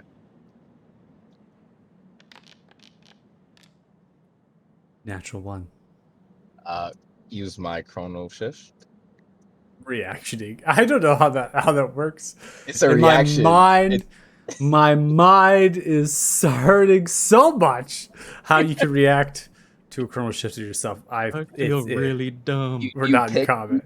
You pick a reality out of the fabric Yeah, of time. I got you. Fabric of the multiverse, so you plop it in that you were Doesn't once make any better. successful. 10. It's It's better than not any better, but it's better than Better that than one. what? As you begin to focus, I'm there's gonna a check. shriek within your mind as it emanates outwards. This voice begins to penetrate through. What do you hope to accomplish?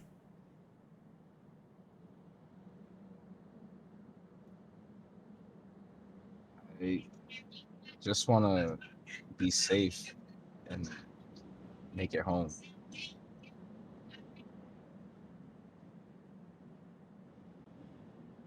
I want to use this ability that you've given me, maybe some guidance as well, to help the people that I think can help me. It is not complete. You will struggle. Good luck.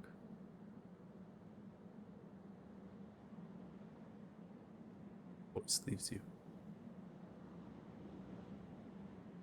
I'll very low just say thank you. I know it's a hardship, but I think we can face it. And I'll just start walking back to the camp. Confidence this one has.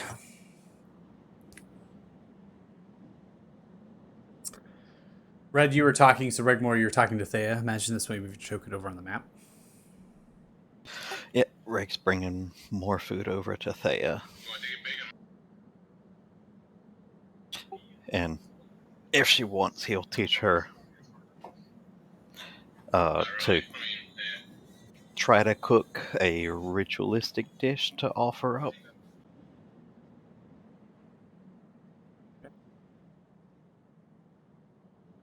I appreciate your efforts.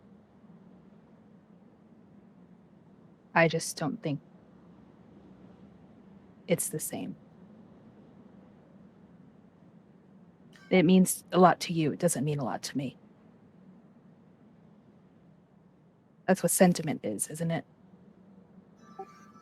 I'm not entirely sure how this statue works. I took it as offering up something to whatever it is. The only thing I have to offer is my skills. That's what I offered. My skills are bent in a different way than yours, I think. It can't hurt.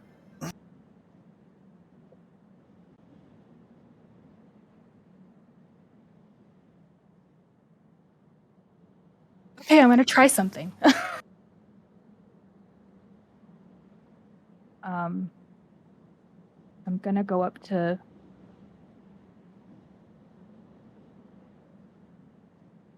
the bowl. I'm going to place my hand on the bottom of it. And I'm going to offer it a truth. Light begins to glow. The runes. Light. I miss my family.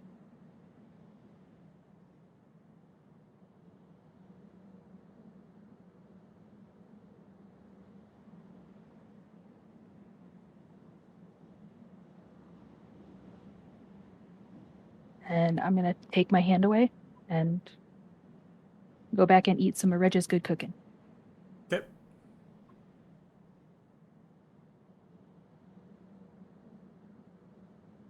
All right.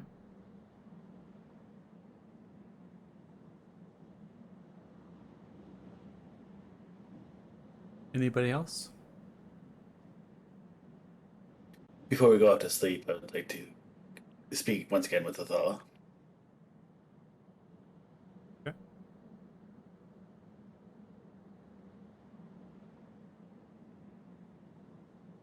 Othello, sorry to bother you one time. No, I'm awake. So, I was wondering, you're good at making things. If you could help me real quick. okay, what do you need help with? Well, I was thinking, Zell seems to be confused on when he should use his fireball spell and when he shouldn't. So perhaps you can make a flow chart of some sort, for example, that he can refer to in the middle of battle. That he, enemies are within the area. That's a no go on the fireball. Pick something else, and then if no allies are in the area, that he does it, so on and so forth. A good flow chart for him that he could quickly reference. What do you think? I feel personally attacked. Flowchart. Well, I've been waiting to use this magical tinkering, right? So I can have an automated service that actually speaks to Zell An automated service. and tells him not to use a fireball. So it's literally, I can have it your voice. I can make it your voice that tells him not to use fireball. He doesn't listen to me. Make it Thea's voice. Yeah. There you go. I was just about to say it. Yep. Okay. Make sure to make it ask him about his vehicle's extended warranty as well. Mhm. This Can is all good.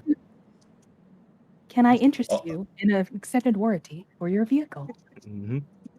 Also, do not cast fireball at this time. That is all. I mean, no rush, but I figured it would help him in those situations. I could literally pick up a stick and make it do that right now. Oh, well, you are very talented. It's a good thing that we have a wizard in our party. Yeah, it's no biggie, but all right. Yeah, it seems very thoughtful. I like the gift exchange. Can't wait for my What do you gift. mean? Oh, you want a gift? So you're good at your job, so I don't think you need a pamphlet. So I'll have to think of something for you. Fancy clothes. Fancy clothes. All right. Yeah. Kind of exchange a look with Joe, like, what the fuck are fancy clothes? And I'm expecting Joe not to know either. So Yeah, Joe just looks down at his, kind of torn up, highly used leather jerkin. He's just like, I don't know. I thought I was wearing my fancy clothes already. me too. But we'll go shopping after we kill the dragon. Yeah. Sounds good. Shopping session. Nice. All right. Well, yeah. So I guess we could work on that tonight. Get that for Zell in the morning. Oh, thank you, you master craftsman. It's Thank you. literally no big deal as I'm picking up a rock and walking to Thea. That's it. Okay. Let's bring over the rock to Thea. There you go. I need you to speak into this. Why? We're making a present for Zell. Why would I want to give Zell a present? It's a contingency. So he doesn't fireball us.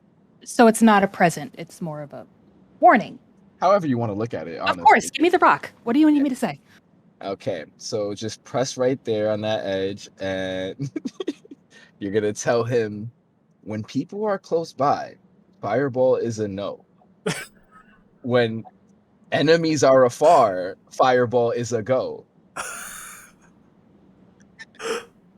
Zell, when people are close by, fireball is a no. When enemies are afar, fireball is a go. Hand it back to Othello. Thank you so much. You've been You're welcome. been such a great help. And I'll go to where Zell is by his tree. And then just look at him while he's sleeping. Isn't he whittling? Yeah, he's currently whittling right now. Oh, he's whittling? All right. Look at him while he's whittling. Oh, I'm not going to disturb you. Never mind. Find me in the morning. Yeah, okay. Okay, so how did it go? So repeat it back one more time. What you said? Oh, God. Is this like the description of an item? Yeah, I'm making it out right now. Nice. So wait. When people are close by, Okay. fireball is a no. Yeah. Okay. When enemies are afar, fireball is a go.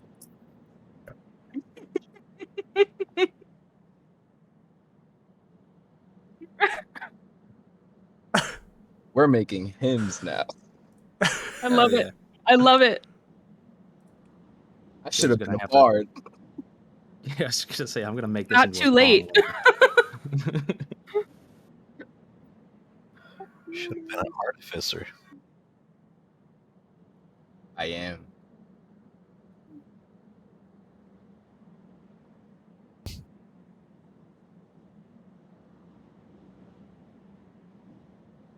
These are the reasons why I want to play an artificer sometimes.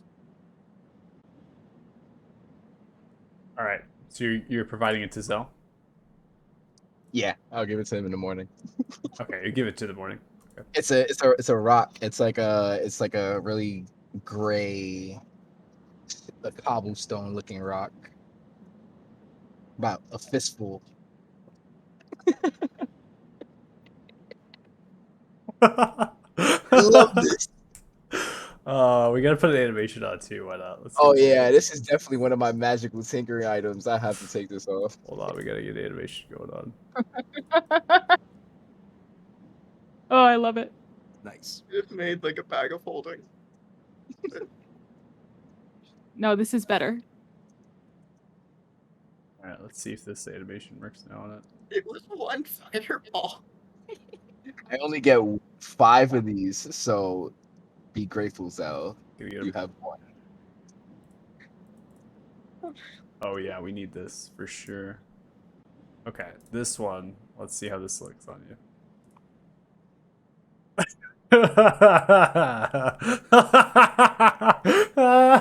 That's great. I like love it. that. That's great. All right. Oh, there you go. It's called the Fireball Warning Rock. All right. Best quick name I could think of.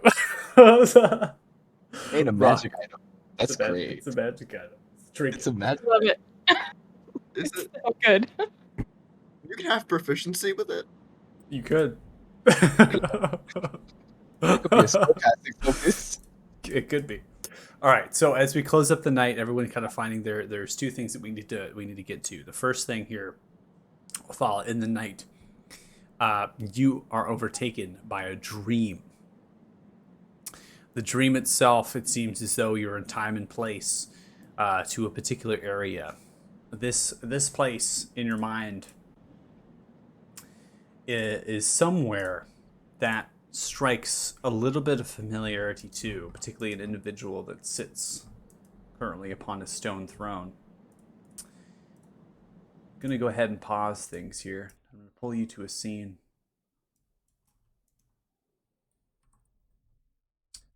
Set up just a little bit here.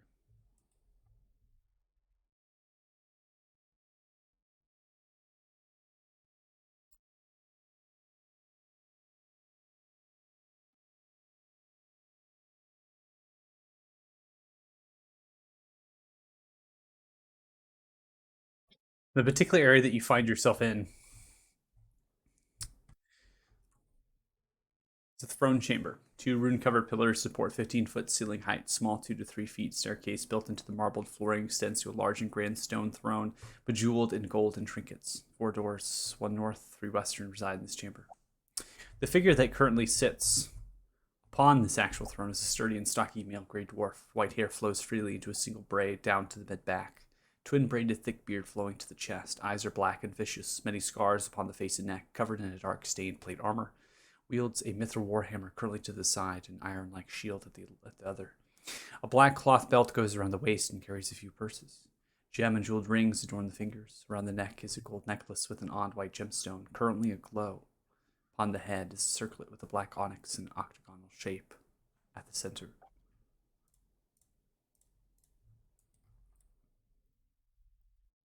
Figure appeared nearby you.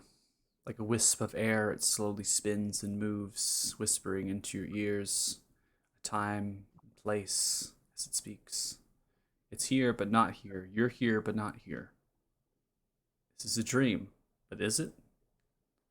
Figure on the throne stands up, looks towards, stands, raises the hands and clutches. Stone still aglow.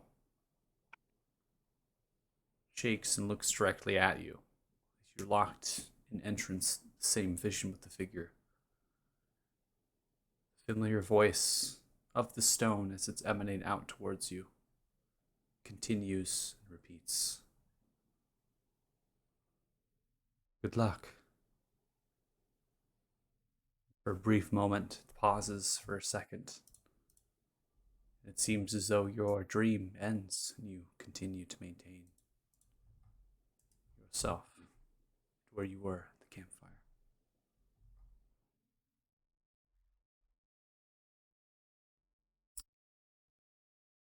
Ezekiel, you have a nightmare.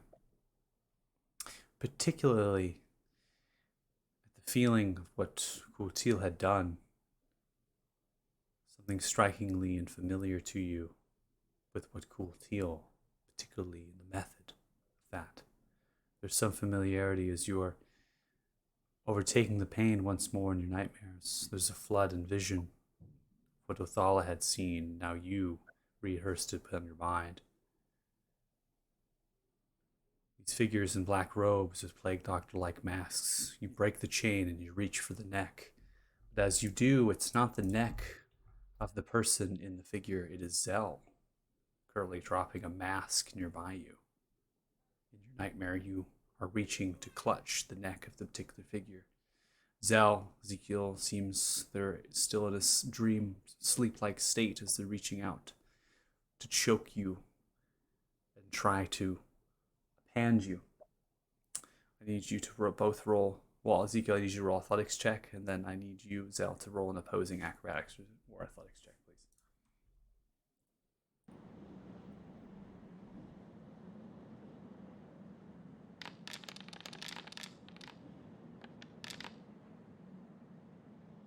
Zell, nat 20, nimbly diving out of the way. Ezekiel, as you clutch, you reach. Your eyes open. You see nearby a wooden mask of some kind. As you stretch and you look, you see Zell is no longer Zell. Zell is a black-robed figure with a plague doctor-like mask. You stand up, ready to attack them. Flooded memories in the backdrop of them is this white light penetrating through multiple tools of alchemists as well as instruments related to what you have seen and observed with Kultil as far as the tattooing, a mixture of bone saws and other sorts of drill-like mechanisms. The backdrop of a wooden wall with many different glazed windows up top, potentially a basement of some kind or a dungeon with an entrance of viewing of a street perhaps with figures of horses and things moving by. You stretch and look towards Zell. For a brief moment you're ready to kill, but then you awake and you see that they're Zell. Backdrop is the mountains, currently the Frosthorn, and you're where you were when you fell asleep.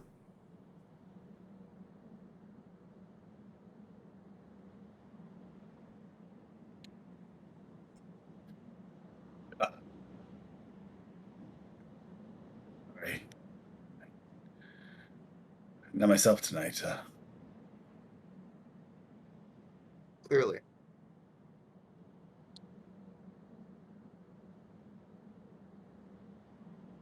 Sleep well, Zeke. Then Zell is going to go back to his tree. Okay. You move off, going back to your tree, finding your place of rest. Ezekiel, you see the mask in the snow, placed there alongside you.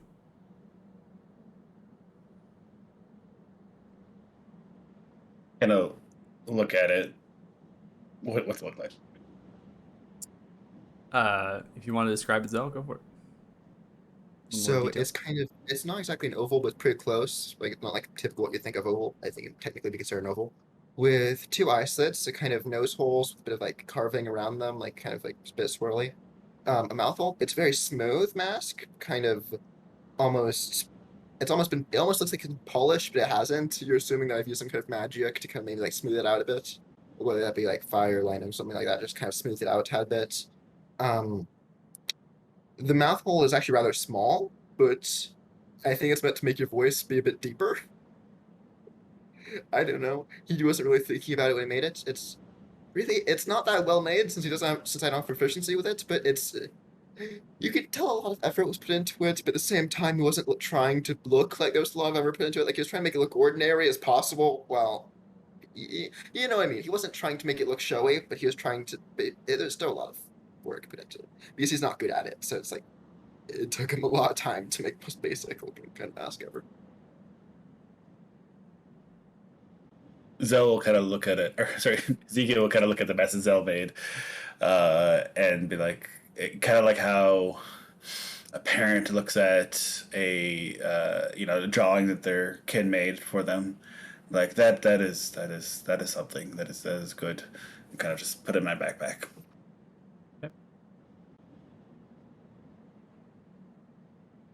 Find your place at the fire that was made by Regmore and sustained. The cook.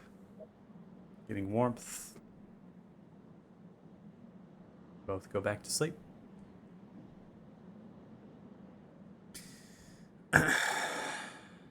Everyone has a long rest. It's the time clock, roughly to 7:30 in the morning.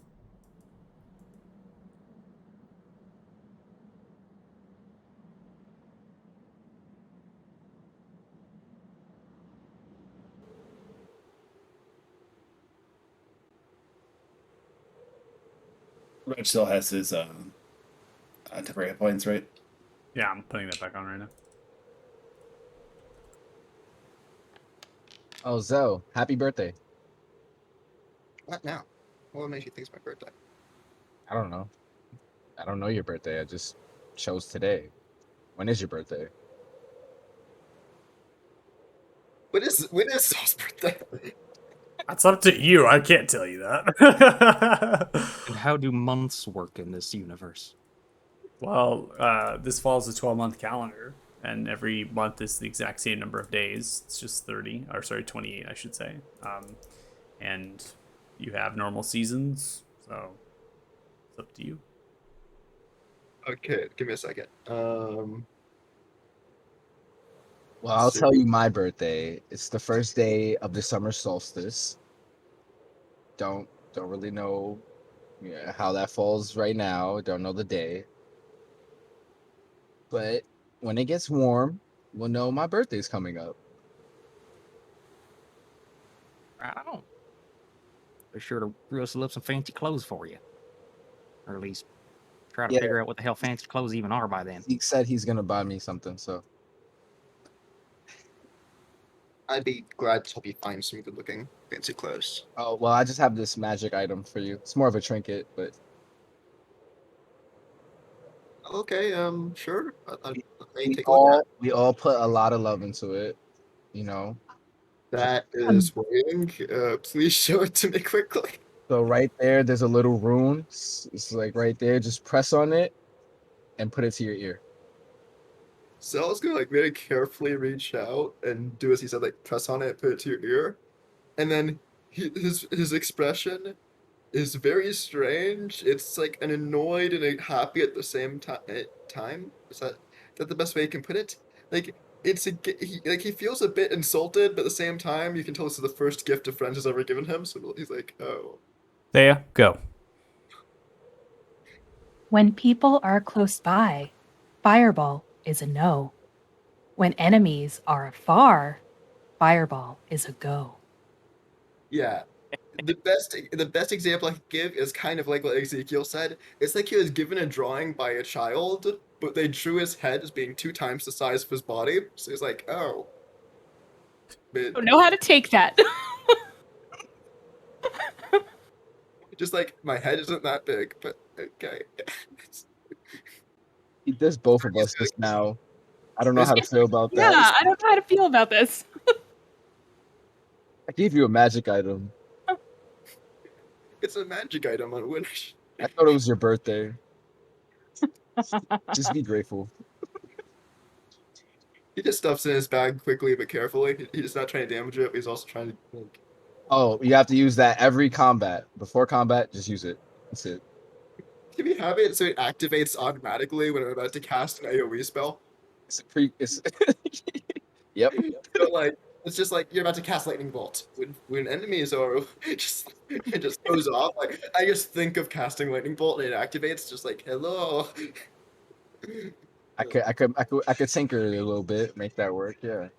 And any attempt at future stealth will thus be sabotaged forever.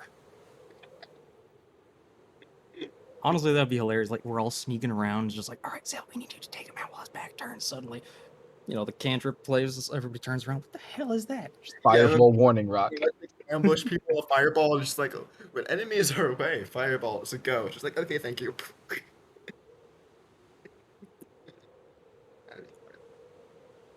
love that. I love it. You try to do something nice for people. I gave you a rock, man. It was a nice rock. I chose it out of many rocks. I talked into it for you.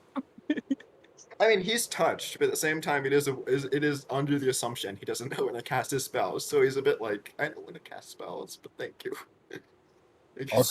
Also, when I give it to you, I would have like patted you on the shoulder, got real close, whispered in your ear, Ezekiel thought of this, and walk away. That's great. What do you think? So Group synergy? We don't need no group synergy. You're having your conversations here in the morning. You see the giants themselves are eating. Clouds have rolled in. There's a snowfall, but they seem to fall down and then they disperse and they don't necessarily reach the ground really here. It's difficult to say why there's actually snow here. That the snow is actually not reaching you. Potentially an effect nearly that you're maybe in the region. That's why it's not really causing the snow to fall all the way to the ground. You see Volsong along with the giants are kind of reaching their food, awakening, right, getting their rations, eating for the day. Many of them are pulling out sort of whetstones or sharpening their axes, getting themselves ready and prepared as they kind of also pray as well, giving thanks to Thrym. And some of them are now approaching the statues and the obelisks themselves, touching them. And they're not giving gifts, they're just touching them, and they're speaking in giant, Ezekiel, as you understand. They are giving their lives to Thrym. That through this quest, if they are to die, they will give their lives to Thrym. As the eyes kind of glow, you see that there's numerous of their muscle appendages slightly begin to grow and are embraced upon the giants like magic is similar to you and your giant's might and growing, that their musculature as well is growing from Thrym's strength, from the gifts that they're getting. And so now we'll sing Volsong slowly turns as the giants collect themselves. Are we to proceed?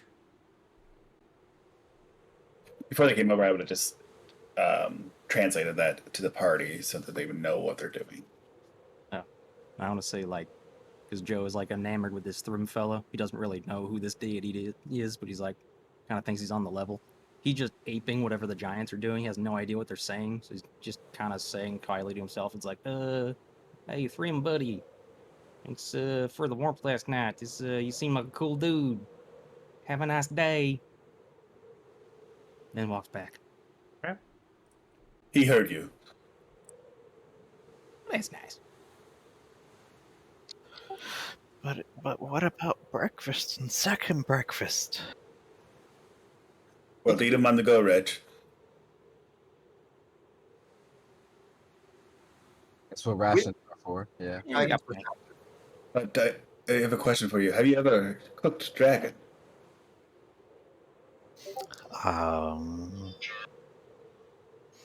I've never been presented dragon meat to cook. Well, you're gonna get your chance. I wonder if it tastes spicy. Well, what do you think the dragon dish? Dragon steak? Dragon eggs Benedict? All of the above. I think there'll be enough meat to go around. dragon omelet. Omelet with bits of dragon in it? Sure, let's do that. Or dragon egg omelets if they got those. Dragon meatloaf. Dragon meatloaf. But to answer your question, yes, we are ready. Begins to lower down. Then you can begin to board the frost giants in the same kind of order, I imagine, that you had before.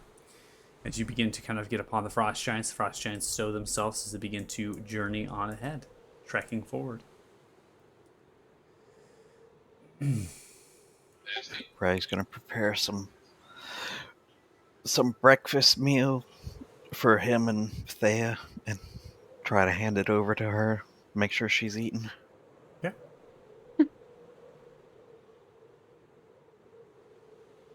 You know, Right. I do eat a lot. You know that, right? You watched me eat. It's not enough. Okay. All right, I'm gonna go and I'll activate a I'll map eat breakfast. real quick. I'm gonna activate a map here. So I'm gonna come to this as we begin to traverse. I'm gonna pause it and just note what you're seeing.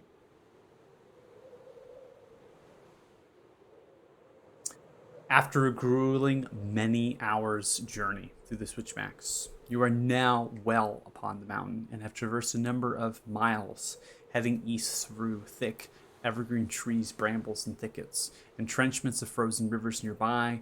You are headed in the direction of Helvarig Peak that is aimed high and above you in the eastern side. It does not appear that your destination, given what Wolfsing has noted, that you'll be reaching this potential area by midday, a little bit after that, is that you're actually climbing the peak. You are aimed to get to the base of this peak, this mountain. You are aimed to get to where the potential of the actual lair might be, as something that has been brought up is that white dragons burrow. This lair most likely is in the ground, so they are headed in that direction there.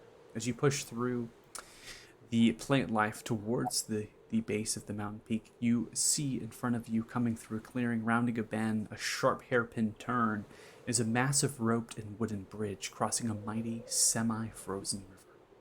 The water is moving south to north, and the bridge seems to be in decent condition, but is quite weighed down with snow. On the other side, the plant life continues before a passage takes you further and near to Helvarig Peak, base of that.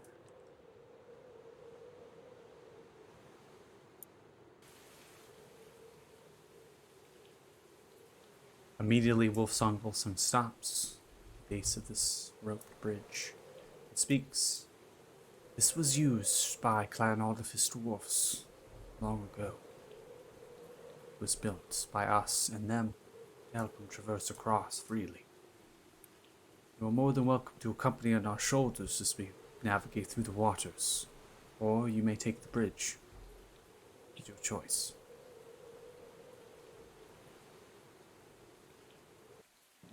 Have any of y'all been swept away fording this here particular river before?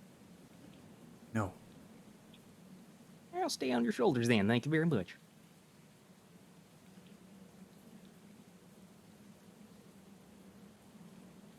Towards you, Athala. I look back and yell to the group, bridge or water? I think we've gotten through this together so far. Why not stick together? I think the bridge might be a good idea. Or can we all go on the bridge? Can the giants go on the bridge, or is that too? Giants cannot go on the bridge. They're too heavy and too large. Water then. Yeah. All right, water it is. Slowly and surely, they begin to descend down the cliffside, ranging roughly of 35 to 40 feet as they begin to climb down roughly into the water, cresting through the ice, breaking it. They go into the water, which is waist deep, almost to chest deep, as they begin to go in.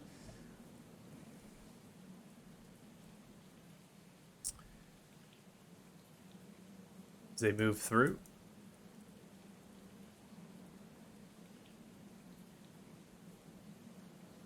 about the halfway point here as they kind of begin to go through, continuing to move you on their shoulders. The only one that's able to see this is Dirty Joe. Dirty Joe. You notice the water nearby, Wolfsing Volsong, just 10 feet to the north side, beginning to move in a very odd motion.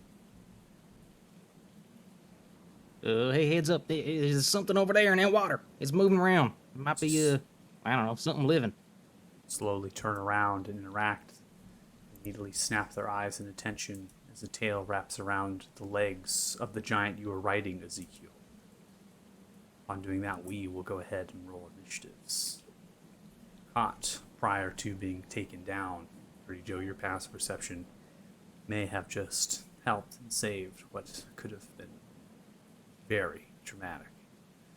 This tail is blue, covered in sorts of scales and things. Ezekiel, as you stretch down the giant, taking the reaction to see its It's wrapping around, constricting the legs, or attempting to. And that is what we will come to at the start of next session.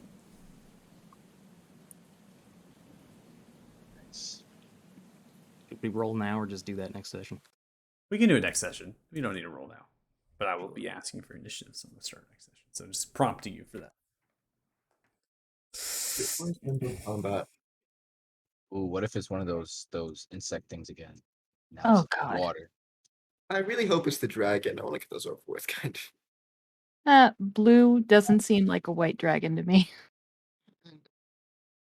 Like maybe it's like its minions. It's gonna attack us after they attack us. It's a blue Mhm. kraken. That's it.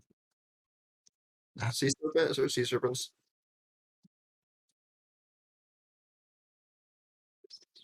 One. When the rolls blue tail though. Kraken. Mountain Kraken? A mountain River kraken. A Mountain mountain kraken. It's a river kraken. Yes, they are 50. They are 50th the size of a normal kraken. If only. Do you imagine that? Man, just imagine like just out fishing in a river and just a freaking kraken comes out. Like, no, it's a river kraken. That's the Loch Ness monster for you. Oh, it could be Loch Ness. Good idea. Homebrewed Loch Ness monster. We're gonna get river killed by Nessie. Nessie. And it leaps up waterfalls like a salmon during the summer. All right, so I have 1,718 experience each. That should put you at 20,363 experience total. So you have that for you. Combat, role play, and stuff. It was really awesome role play today. Getting towards the shrine, having some good moments here, some good interpersonal connections for sure. If you're watching this stream, we really appreciate that. Thanks so much for joining us here. We'll hopefully you join us again, and we will seeing what happens here at the next session. We'll see if the group 6 survives and on their trek and their journey to face a dragon. So anyways, yeah, appreciate it, and we will see you later. Dragon fight! Yeah!